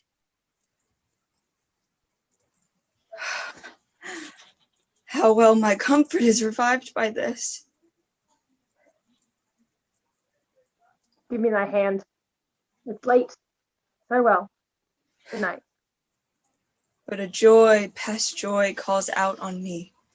It were a grief so brief to part with thee. Farewell.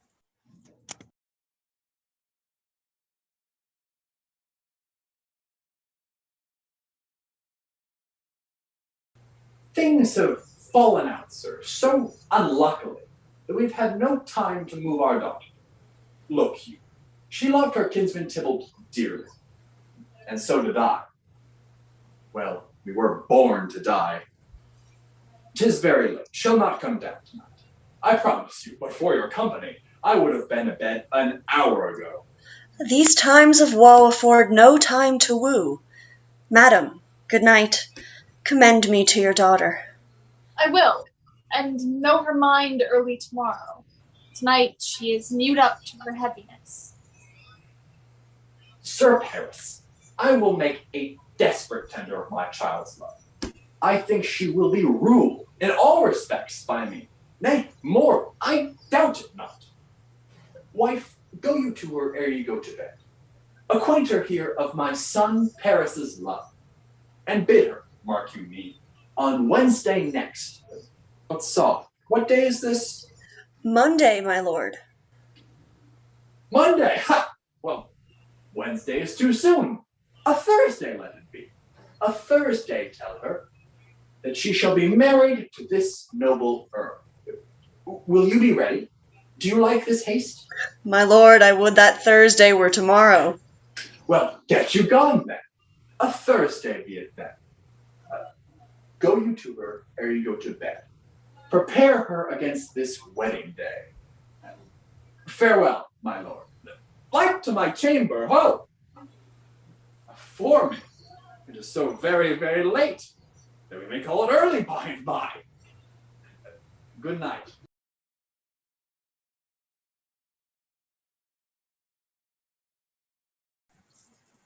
Wilt thou be gone? It is not yet near day. It was the nightingale and not the lark that pierced the fearful hollow of thine ear. Nightly she sings on yon pomegranate tree. Believe me, love, it was the nightingale. It was the lark, the herald of the morn, no nightingale. Look, love, what envious streaks do lace the severing clouds in yonder east. Night's candles are burnt out, and jocund day stands tiptoe on the misty mountain tops. I must be gone and live, or stay and die. Yon light is not daylight, I know it I. It is some meteor that the sun exhales to be to thee this night a torch-bearer and light thee on thy way to Mantua. Therefore stay yet, thou needst not be gone. Let me be taken. Let me be put to death. I have more care to stay than will to go. Come, death, and welcome. Juliet wills it so. How is't, my soul? Let's talk. It is not day. It is. I hence be gone away. Oh, now, be gone, more light and light it grows. More light and light, more dark and dark our woes. Madam. Nurse? Your lady mother is coming to your chamber. Day is broke. Be wary. Look about. Then, window, let day in and let life out. Farewell, farewell. One kiss, and I'll descend. Art thou gone so? Love, lord, I, husband, friend. I must hear from thee every day in the hour, for in a minute there are many days. Oh, by this count I shall be much in years ere I again behold my Romeo. Farewell. I will omit no opportunity that may convey my greetings, love, to thee. Oh, think'st thou we shall ever meet again? I doubt it not. And all these woes shall serve for sweet discourses in our time to come. Either my eyesight fails, or thou look'st pale. And trust me, love, in my eye, so do you. Dry sorrow drinks our blood. Adieu, adieu. Oh, fortune, fortune!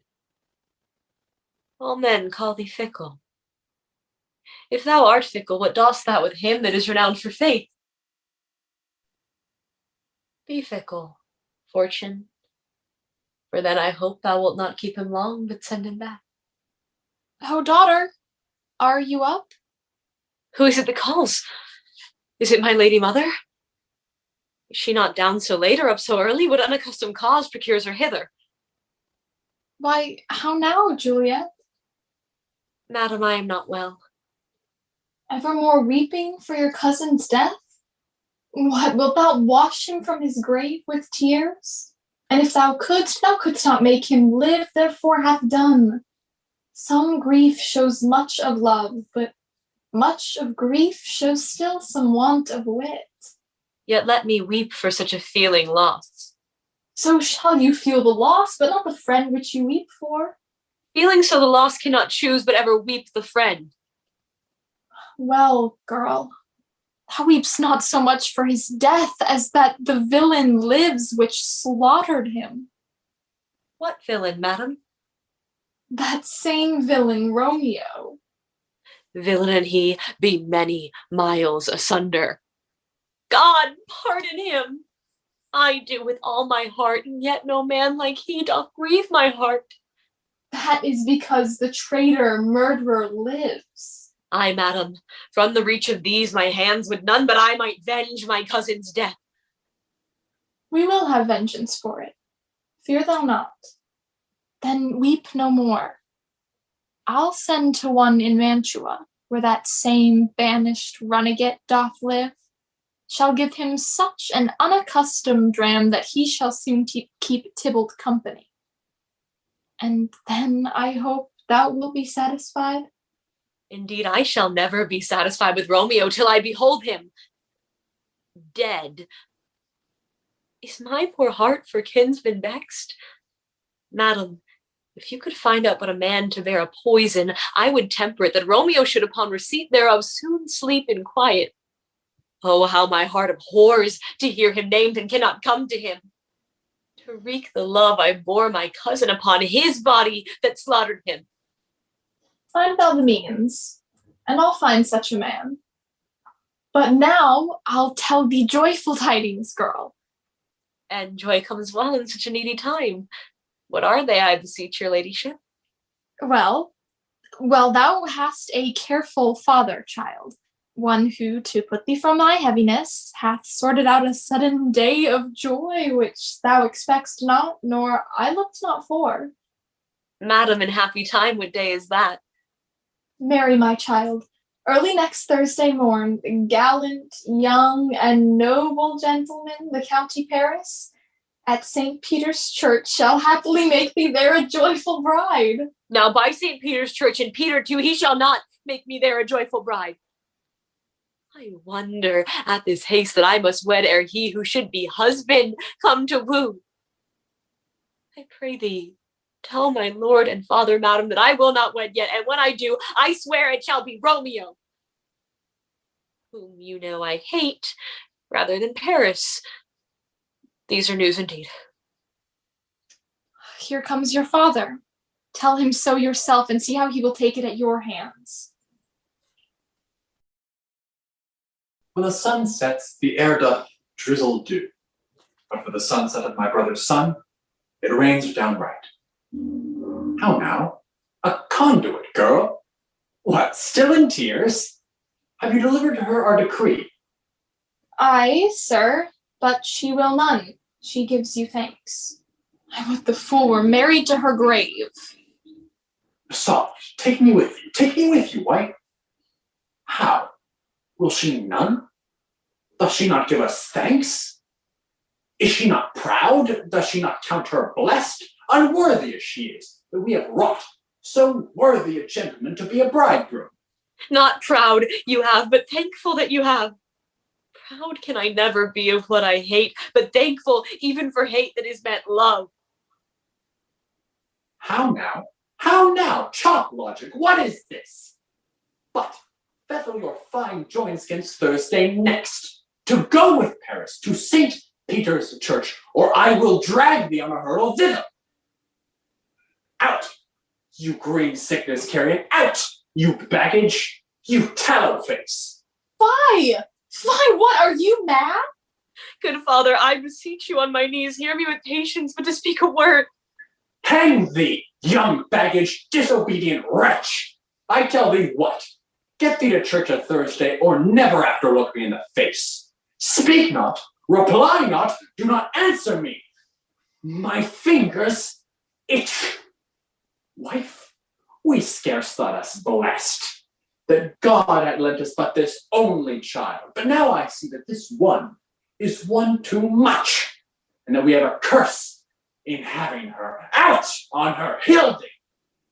God in heaven bless her. You are to blame, my lord, to rate her so. And why, my lady Wisdom, hold your tongue? Good Prudence, smatter with your gossips, go.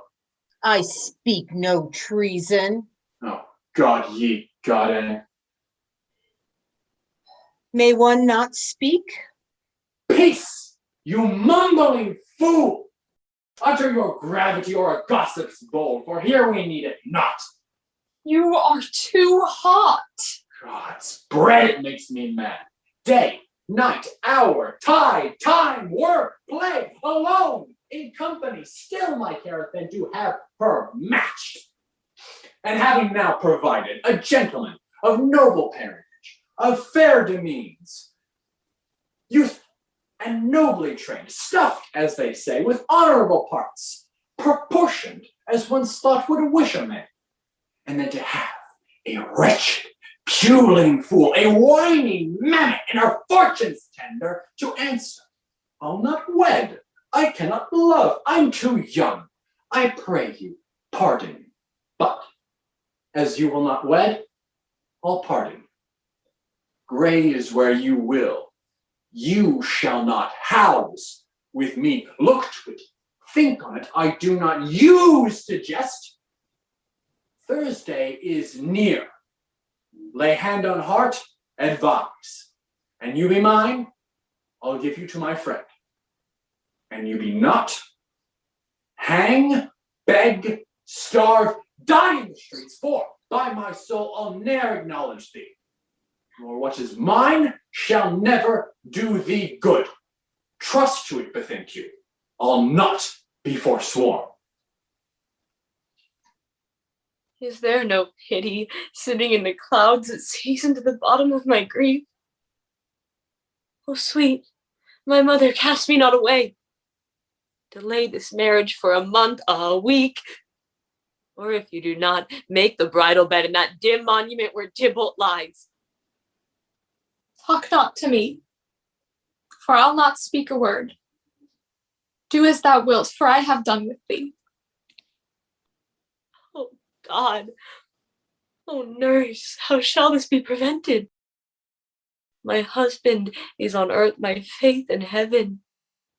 How shall my faith again return to earth unless that husband send it me from heaven by leaving earth? Comfort me, counsel me some comfort, nurse. Faith, here it is. Romeo is banished, and all the world to nothing, that he dare ne'er comes back to challenge you, and if he do, it must needs be by stealth. Then, since the case so stands as now it doth, I think it best that you married with the county. Oh, he's a lovely gentleman. Romeo's a dish-clout to him, an eagle, madam. Hath not so green, so quick, so fair an eye as Paris hath. Oh, beshrew my very heart. I think you are happy in this second match, for it excels your first. Or if it does not, the first is dead. Or 'twere as good he were, as living here, and you no use of him. Speakest thou from thy heart? And from my soul too, or else beshrew them both. Amen. What? Well, thou hast comforted me marvelous much. Go in, and tell my lady I am gone, having displeased my father to lure itself, to make confession and to be absolved. Marry, I will, and this is wisely done. Ancient damnation! O most wicked fiend! Is it more sin to wish me thus forsworn, or to dispraise my lord with that same tongue which she hath praised him with, above compare so many thousand times? Go, counselor, thou and my bosom henceforth shall be twain. All to the friar to know his remedy. If all else fail, myself have the power to die.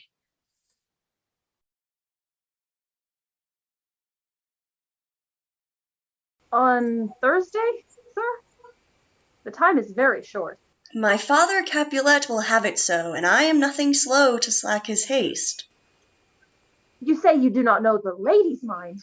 Uneven is the course, I like it not. Immoderately she weeps for Tybalt's death, and therefore have I little talked of love, for Venus smiles not in a house of tears. Now, sir, her father counts it dangerous that she doth give her sorrow so much sway, and in his wisdom hastes our marriage, to stop the inundation of her tears, which, too much minded by herself alone, may be put from her by society. Now do you know the reason of this haste? I would I knew not why it should be slowed. Look, sir, here comes the lady to myself. Happily met, my lady and my wife. I may be, sir, when I may be a wife. That may be must be, love, on Thursday next. What must be shall be. That's a certain text. Come you to make confession to this father? To answer to that, I should confess to you. Do not deny to him that you love me. I will confess to you that I love him. So will ye, I am sure that you love me. If I do so, sir, it is of more price being spoke behind your back than to your face. Poor soul, thy face is much abused with tears. Tears have got small victory by that, for it was bad enough before their spite. Thou wrong'st it, more than tears, with that report. That is no slander, sir, which is a truth, and what I spake it to my face. Thy face is mine, and thou hast slandered it. Maybe so, for it is not mine own. Are you at leisure, Holy Father, now, or shall I come to you at evening mass? My leisure serves me, pensive daughter, now. My lord, we must entreat the time alone. God shield, I should disturb devotion. Juliet, on Thursday early will I rouse ye. Till then, adieu, and keep this holy kiss.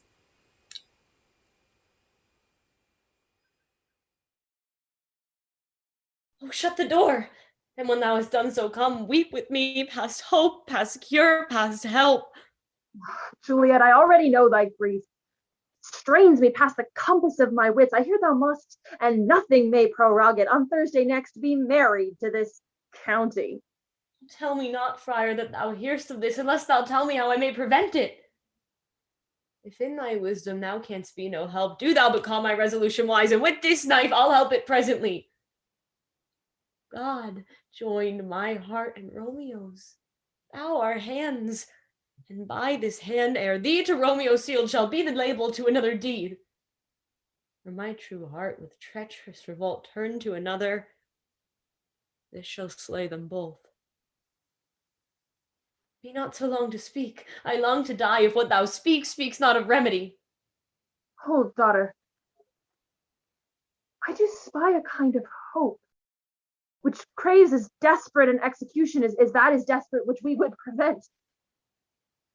If, rather than to marry Paris, thou hast the strength of will to slay thyself, then is it likely thou wilt undertake a thing like death to chide away this shame, to coaxed with death itself, to escape from it.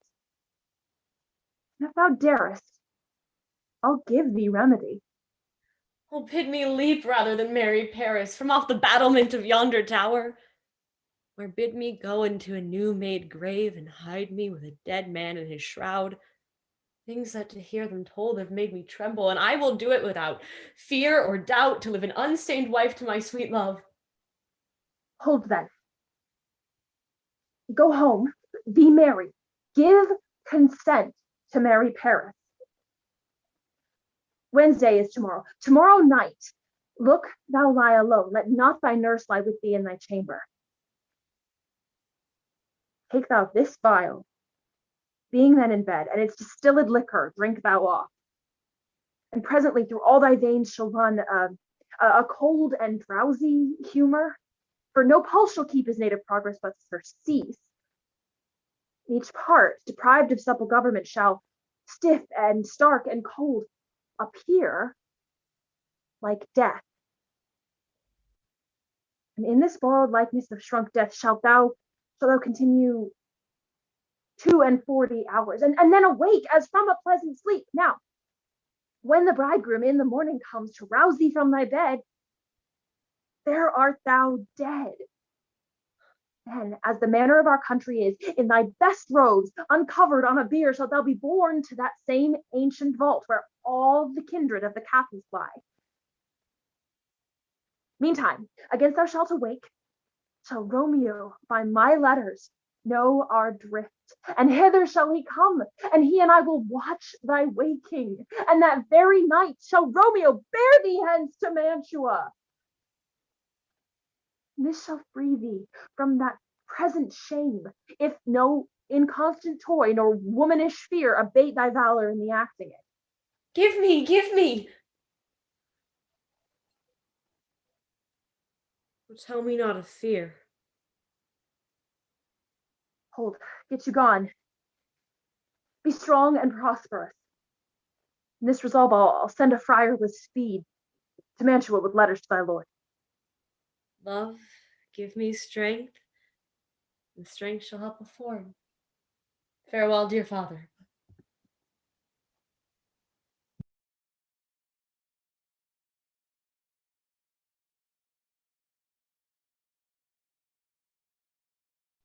So many guests invite as here are writ. Sirrah, go hire me 20 cunning cooks. You shall have none ill, sir, for I'll try if they can lick their fingers. How canst thou try them so? Marry, sir, 'tis an ill cook that cannot lick his own fingers. Therefore he that cannot lick his own fingers goes not with me. Go, be gone.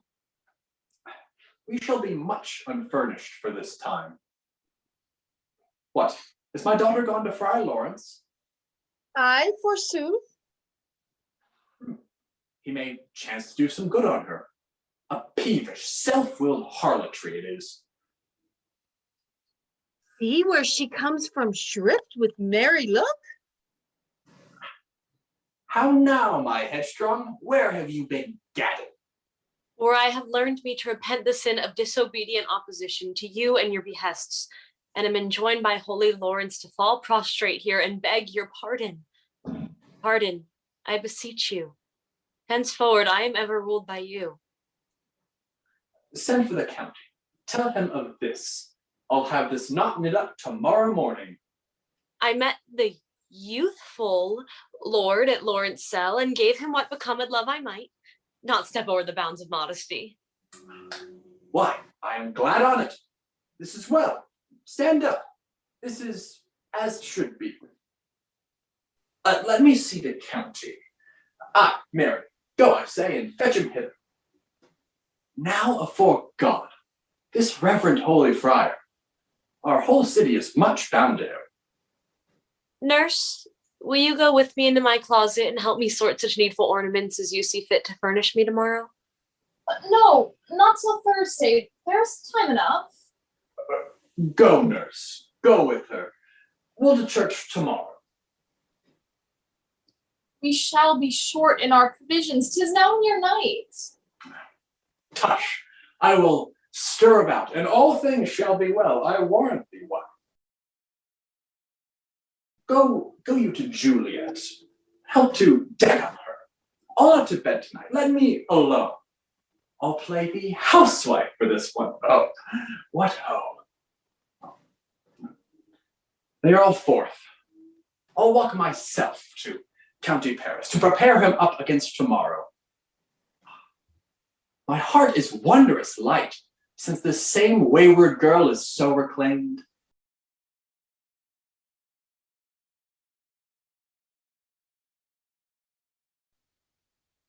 Aye, those attires are best. But gentle nurse, I pray thee, leave me to myself tonight. For I have the need of many orisons to move the heavens to smile upon thy state, which, while thou know'st, is cross and full of sin. What, art thou busy, ho? Need you my help? No, madam. We have called such necessaries as are behoveful for our state tomorrow. So please you, let me now be left alone, and let the nurse sit up this night with you. For I am sure you have your hands full all in this so sudden business. Good night. Get thee to bed and rest, for thou hast need. Farewell. God knows when we will meet again.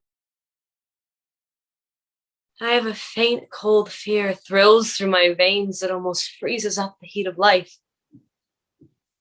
I'll call them back to comfort me. Nurse! What should she do here? My dismal scene I needs must act alone. Come, Viol. What if this mixture do not work at all? Shall I be married then tomorrow morning? No, no. This shall forbid it. Lie thou there. What if it be a poison, which the friar suddenly hath ministered to have me dead, lest in this marriage he should be dishonored because he married me before to Romeo? I fear it is, and yet, methinks, it should not, for he has still been tried a holy man. How if, when I am laid into the tomb, I wake before the time that Romeo come to redeem me? There's a fearful point. Shall I not then be stifled in the vault to whose foul mouth no wholesome air breathes in, and there die strangled ere my Romeo come? Or, if I live, is it not very like the horrible conceit of death and night together with the terror of the place? As in a vault, an ancient receptacle, for where these many hundred years the bones of all my buried ancestors are packed, where bloody Tybalt, yet but green in earth, lies festering in his shroud, where, as they say, at some hours the night spirits resort. Alack, alack, is it not like that I, so early waking, what with loathsome smells and shrieks like mandrakes torn out of the earth, that living mortals hearing them run mad? Oh, if I wake, will I not be distraught and environed by all these hideous fears, and madly play with my forefather's joints, and pluck the mangled Tybalt from his shroud, and in this rage with some great kinsman's bone, as with a club, dash out my desperate brains? Oh, look, methinks I see my cousin's ghost seeking out Romeo that did spit his body upon a rapier's point. Stay, Tybalt, stay!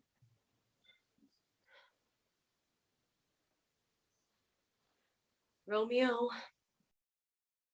I come. This do I drink to thee.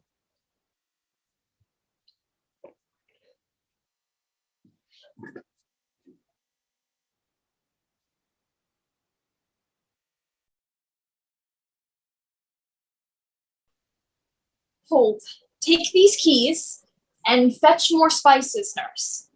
They call for dates and quinces in the pastry. Come, stir, stir, stir! The second cock hath crowed. The curfew bell hath rung. 'Tis now 3 o'clock.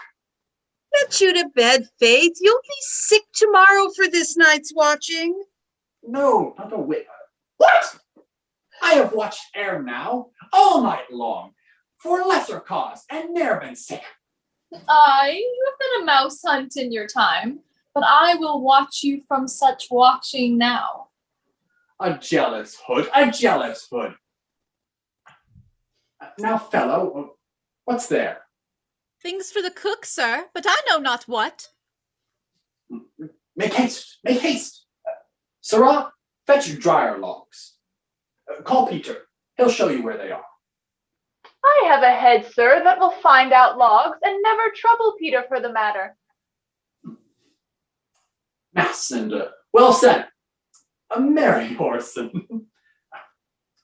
Thou shalt be loggerhead. Oh, good faith, 'tis day. The county will be here with music straight, for so he said he would. I hear him near. Nurse! Wife! What? Oh, what? Nurse, I say! Go waken Juliet. Go trim her up. I'll go and chat with Paris. Hi! Make haste! Make haste! The bridegroom, he is come already! Make haste, I say!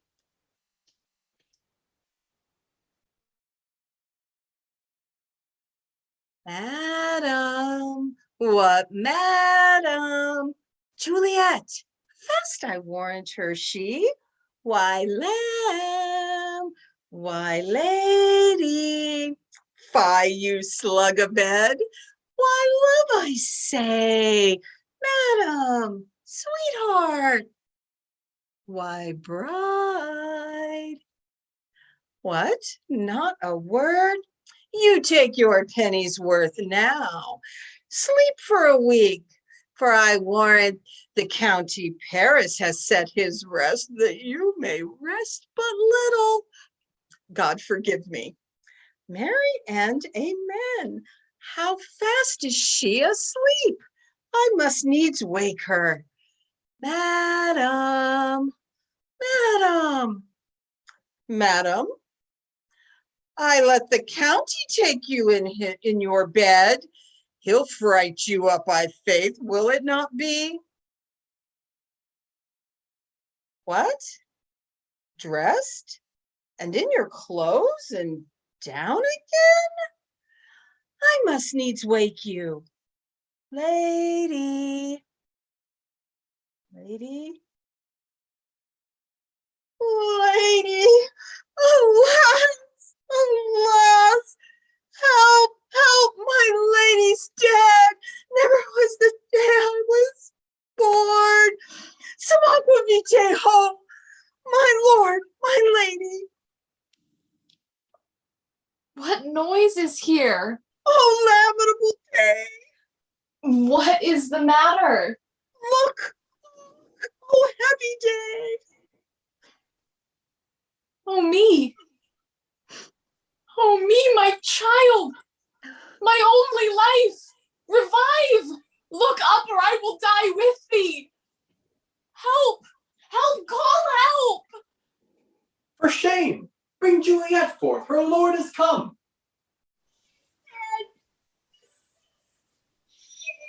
Dead, alack the day!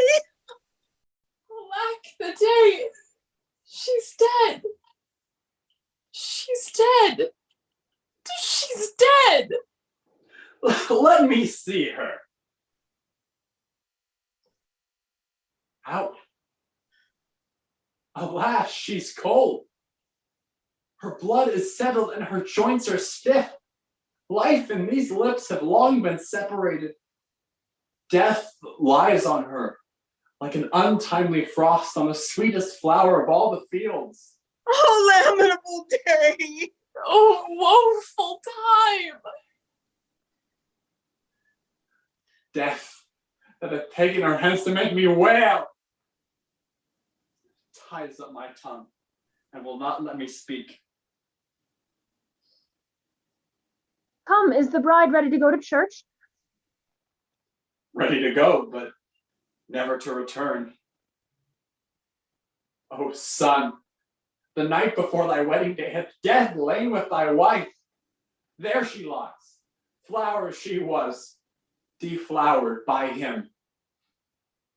Death is my son-in-law. Death is my heir.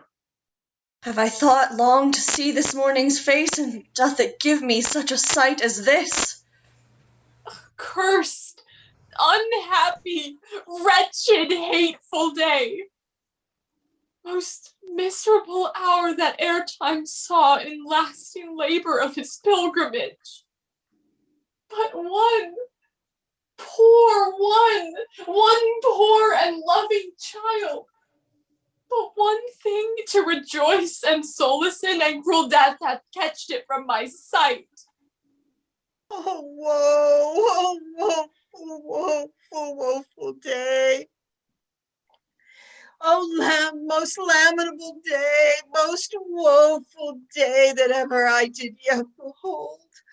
Oh, day, oh, day, oh, day, oh, hateful day!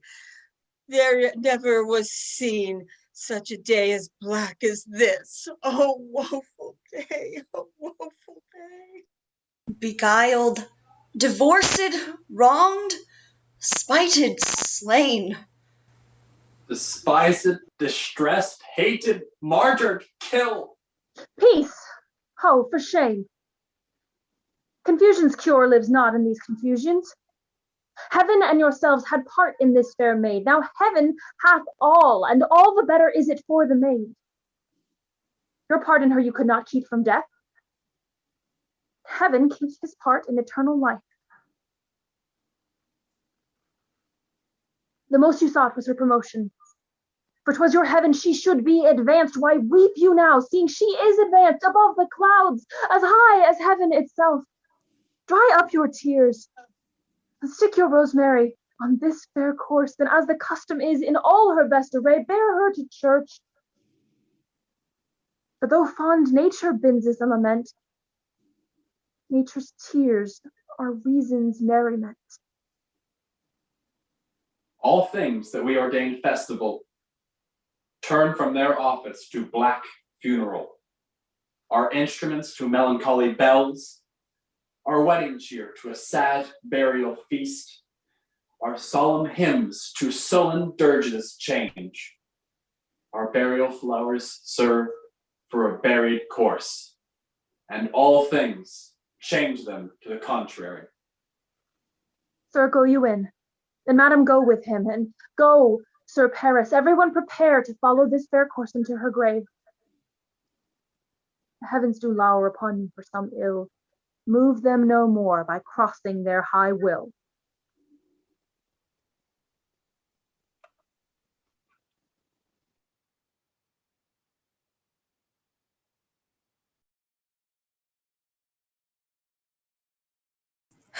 I dreamt my lady came and found me dead. Strange dream that gives a dead man leave to think, and breathed such life with kisses in my lips that I revived and was an emperor. Ah me, how sweet is love itself possessed, but when love's shadows are so rich in joy. News from Verona. How now, Balthazar? Dost thou not bring me letters from the friar? How doth my lady? Is my father well? How fares my Juliet? That I ask again, for nothing can be ill if she be well. Then she is well, and nothing can be ill. Her body sleeps in Capel's monument, and her immortal part with angels lives. I saw her laid low in your kindred's vault, and presently took post to tell it you. Oh, pardon me for bringing these ill news, since you did leave it for my office, sir. Is it even so? Then I defy you, stars! Thou know'st my lodging. Get me ink and paper and hire post horses. I will hence tonight. I do beseech you, sir, have patience. Your looks are pale and wild, and do import some misadventure. Tush! Thou art deceived. Leave me and do the thing I bid thee do. Hast thou no letters to me from the friar? No, my good lord. No matter. Get thee gone, and hire those horses. I will be with thee straight.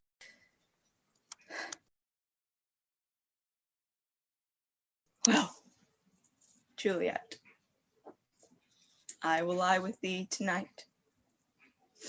Let's see for means. Oh, mischief, thou art swift to enter in the thoughts of desperate men.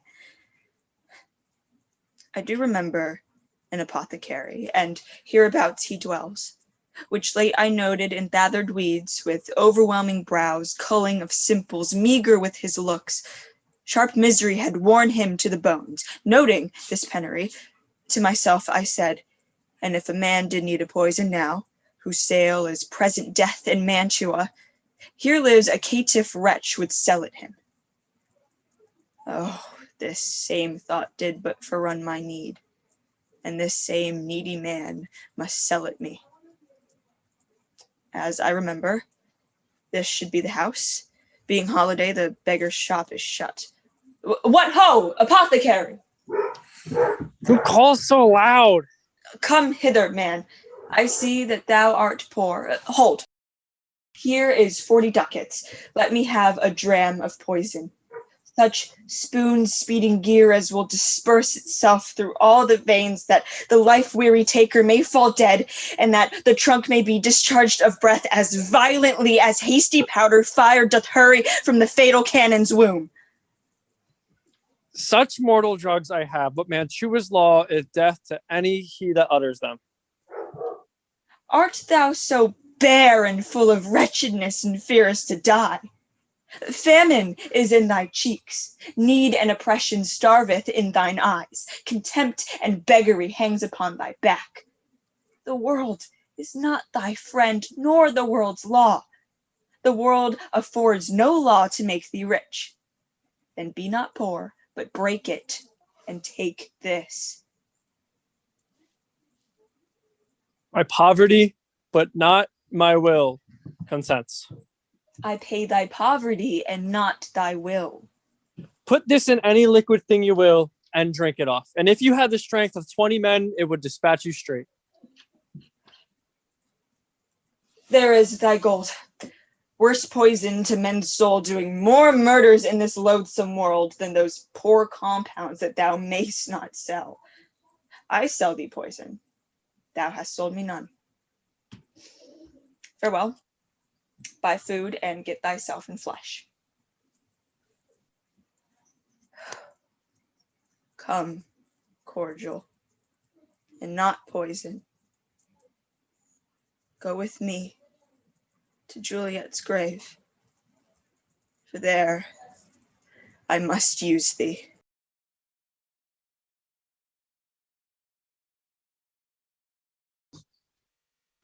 Holy Franciscan Friar, brother ho! This seems to be the voice of Friar John. Welcome from Mantua. What says Romeo? Or if his mind be writ, give me his letter. Going to find a barefoot brother out, one of our order, to associate me here in the city visiting the sick. And finding him, the searchers of the town, suspecting that we both were in a house where the infectious pestilence did reign, sealed up the doors and would not let us go forth, so that my speed to Mantua there was stayed. Who bear my letter then to Romeo? I could not send it. Here it is again.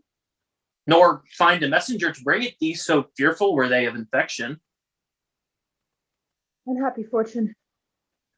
By my brotherhood, this letter was not nice, but full of charge of dear import, and the neglecting it may do much danger. Friar John, go hence. Get me an iron crow and bring it straight into my cell. Brother, I'll go and bring it thee.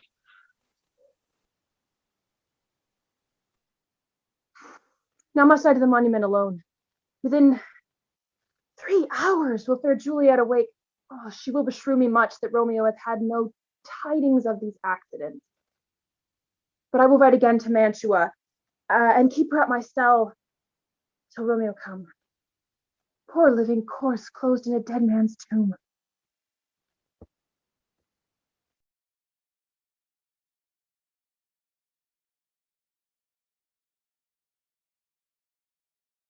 Give me thy torch, boy, hence and stand aloof, yet put it out, for I would not be seen.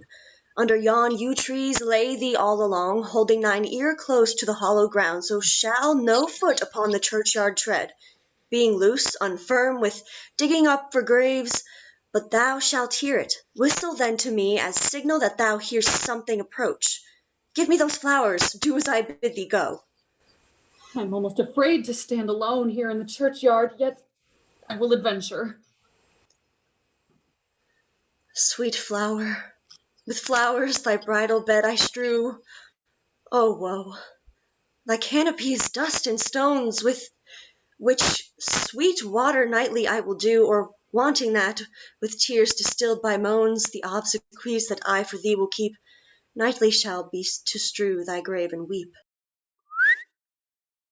The boy gives warning something doth approach. What cursed foot wanders this way tonight to cross my obsequies and true love's right?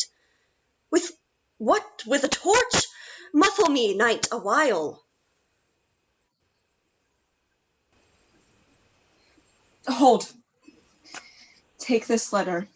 Early in the morning, see thou deliver it to my lord and father.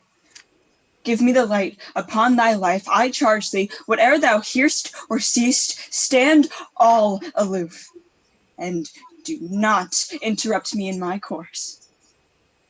Why I descend into this bed of death is partly to behold my lady's face, but chiefly to take thence from her dead finger a precious ring, a ring that I must use in dear employment.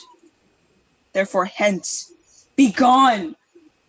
But if thou, jealous, dost return to pry in what I further shall intend to do, by heaven, I will tear thee joint by joint and strew this hungry churchyard with thy limbs. I will be gone, sir, and not trouble you. So shalt thou show me friendship. Take thou that, live and be prosperous, and farewell, good fellow. For all this same, I'll hide me hereabout. His looks I fear, and his intents I doubt.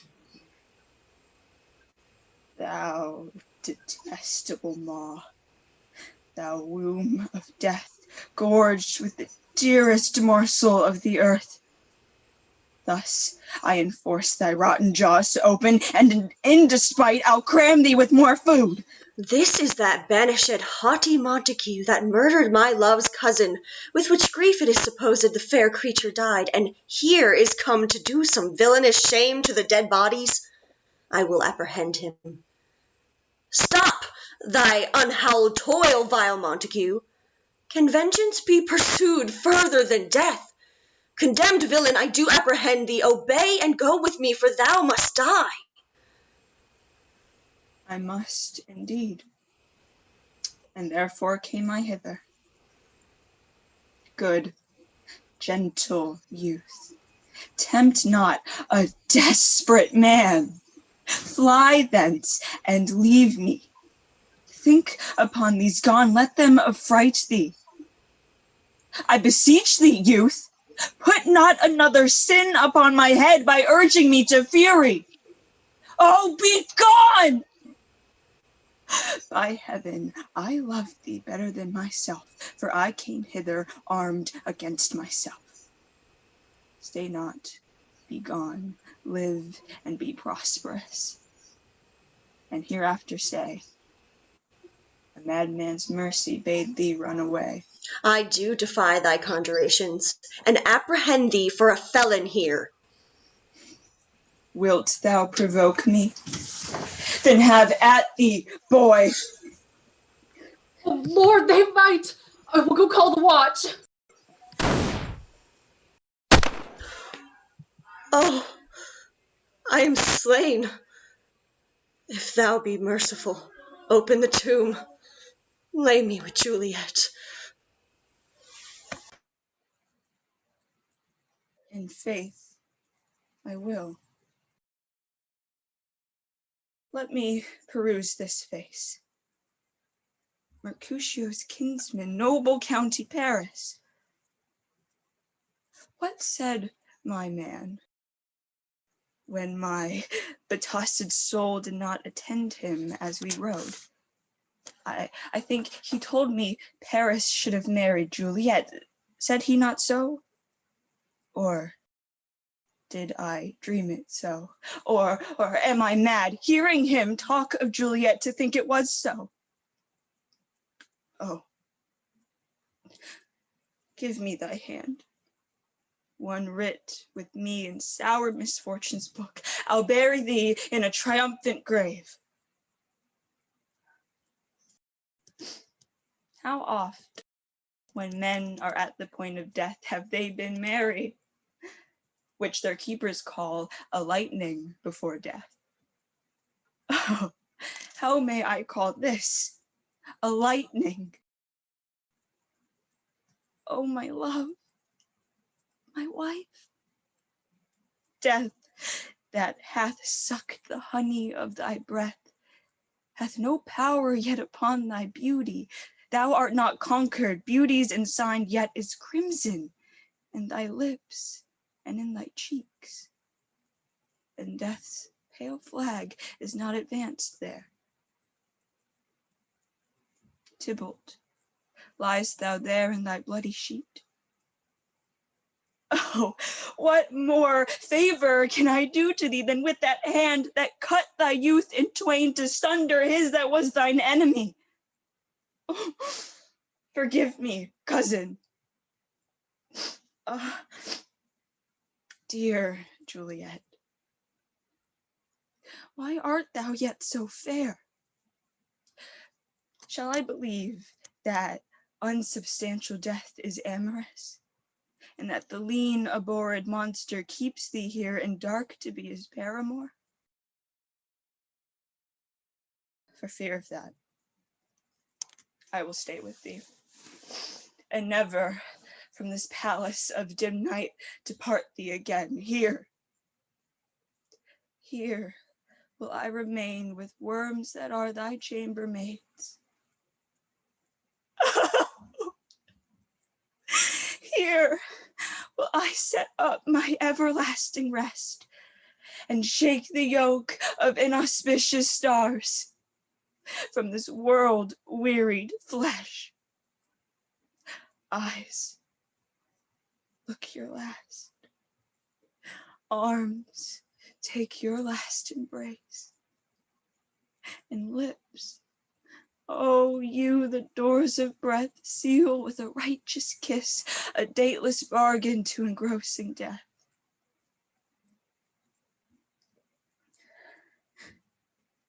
Come, bitter conduct, come, unsavory guide. Thou desperate pilot, now at once run on the dashing rocks thy seasick, wearied bark.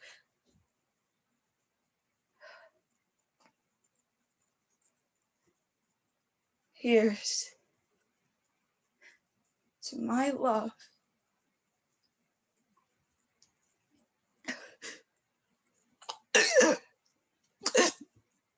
Oh, true apothecary. Thy drugs are quick. Thus, with a kiss, I die.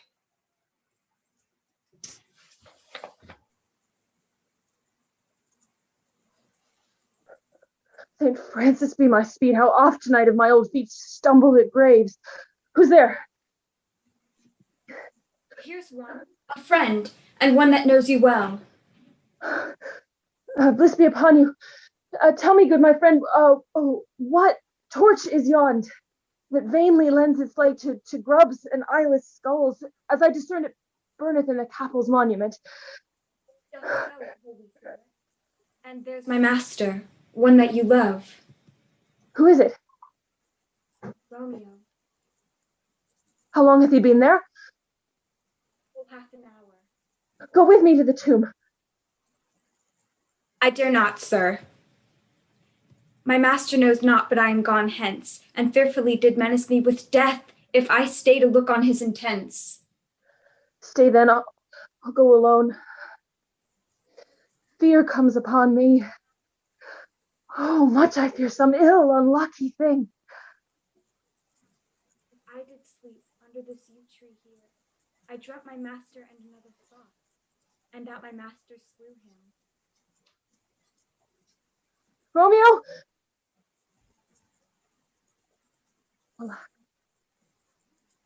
Alack, what blood is this which stains the stony entrance of this sepulchre? What mean these masterless and gory swords to lie discolored by this place of peace?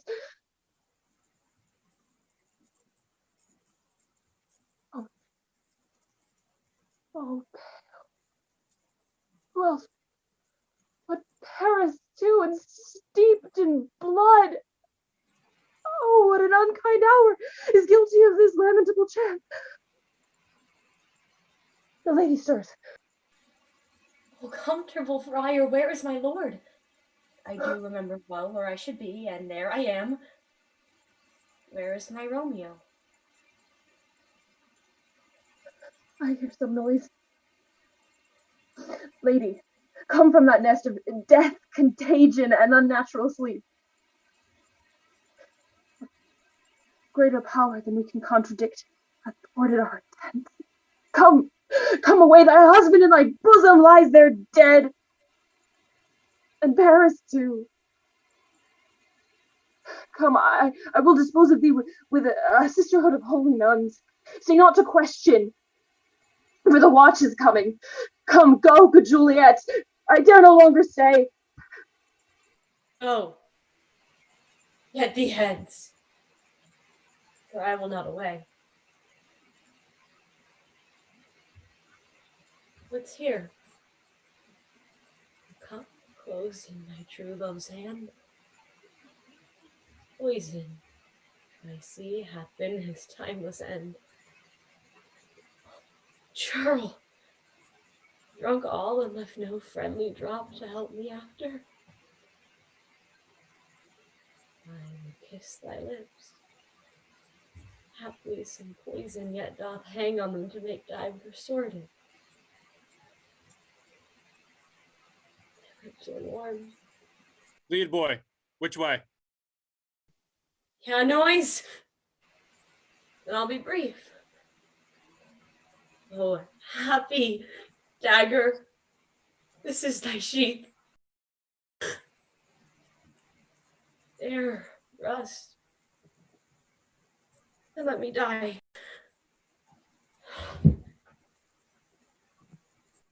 This is the place, there, where the torch doth burn. Ground is bloody. Search about the courtyard.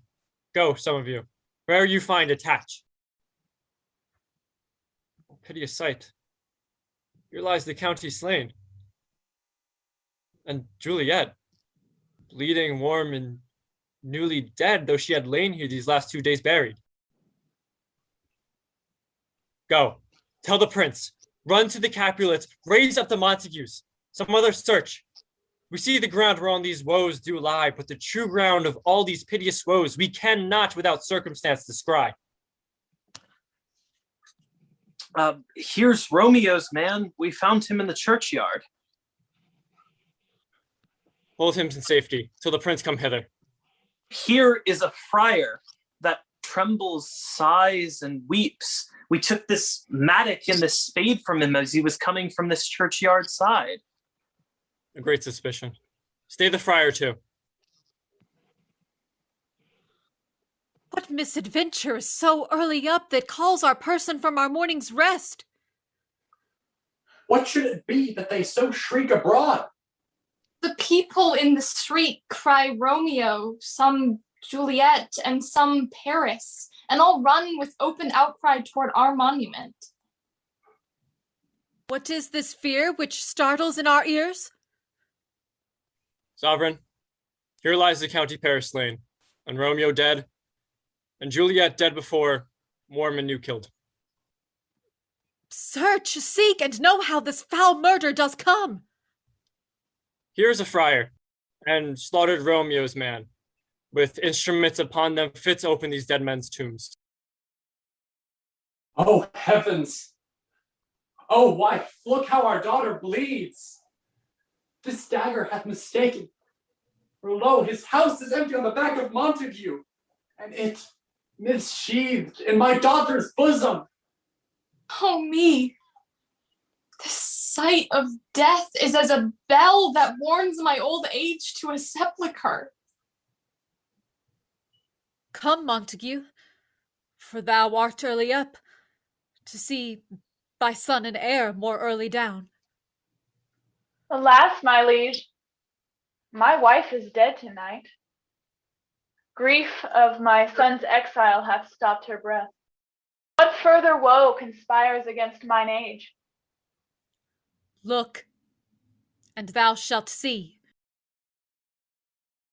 O thou untaught, what manners is this, to press before thy father to a grave? Seal up the mouth of outrage for a while, till we can clear these ambiguities and know their spring, their head, their true descent, and then will I be general of your woes, and lead you even to death. Meantime, forbear, and let mischance be slave to patience. Bring forth the parties of suspicion. I am the greatest, able to do least, yet most suspected as the time and place to make upon me for this direful murder. And here I stand, both to impeach and purge, myself condemned and myself excused. Then say at once what thou dost know in this. I would be brief, for my short date of breath is not so long as is a tedious tale. Romeo, there dead, was husband to that Juliet. And she, there dead, that Romeo's faithful wife, I married them. And their stolen marriage day was Tybalt's doomsday, whose untimely death banished the new-made bridegroom from the city, for whom and not for Tybalt Juliet pined. You to remove that siege, and her betrothed and would have married her perforce to county Paris. So comes she to me, and with wild looks bids me devise some means to rid her of this second marriage. Or in my cell there would she kill herself. Then gave I her, so tutored by my art, a sleeping potion, which so took effect as I intended, for it wrought on her the form of death. Meantime I writ to Romeo that he should hither come as this dire night to help to take her from her borrowed grave, being the time the potion's force should cease. But he that bore my letter, Friar John, was stayed by accident, and yesternight returned my letter back. Then all alone, at the prefixed hour of her waking, came I to take her from her kindred's vault, meaning to keep her closely by myself till I conveniently could send to Romeo. When I came, some minutes ere the time of her awaking, here lay the noble Paris and true Romeo, dead. She wakes, and I entreated her come forth and bear this work of heaven with patience. But then a noise did scare me from the tomb, and she, too desperate, would not go with me, but as it did violence on herself. All this I know, and to the marriage her nurse is privy. And if aught in this miscarried by my fault, that my old head be sacrificed some hour before its time unto the rigors of severest law. We still have known thee for a holy man. Where be Romeo's man? What can he say in this? Brought my master news of Juliet's death, and then in post he came from Mantua to this same place, to this same monument. This letter he early bid me give his father, and threatened me with death. Going in the vault, I departed not, and left him there. Give me the letter. I will look on it. Where be the county's page that raised the watch? Sirrah, what made your master in this place? He came with flowers to strew his lady's grave and bid me stand aloof, and so I did. Anon comes one with a light to ope the tomb, and by and by my master drew on him, and then I ran away to call the watch. This letter doth make good the friar's words, their course of love, the tidings of her death.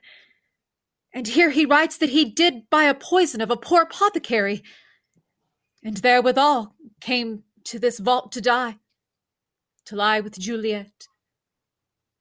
Where be these enemies? Capulet, Montague, see what a scourge is laid upon your hate, that heaven finds means to kill your joys with love. And I, for winking at your discords too, have lost a brace of kinsmen. Oh, brother Montague, give me thy hand. This is my daughter's jointure, for no more can I demand. But I shall give thee more, for I shall raise her statue in pure gold, that while Verona by that name is known, there shall be no figure at such rate be set as that of true and faithful Juliet. As rich shall Romeo's spies ladies lie. Poor sacrifices of our enmity. A glooming peace this morning with it brings. The sun for sorrow will not show his head. Go hence, and have more talk of these sad things. Some shall be pardoned, and some punished. For never was there a story of more woe than this of Juliet and her Romeo.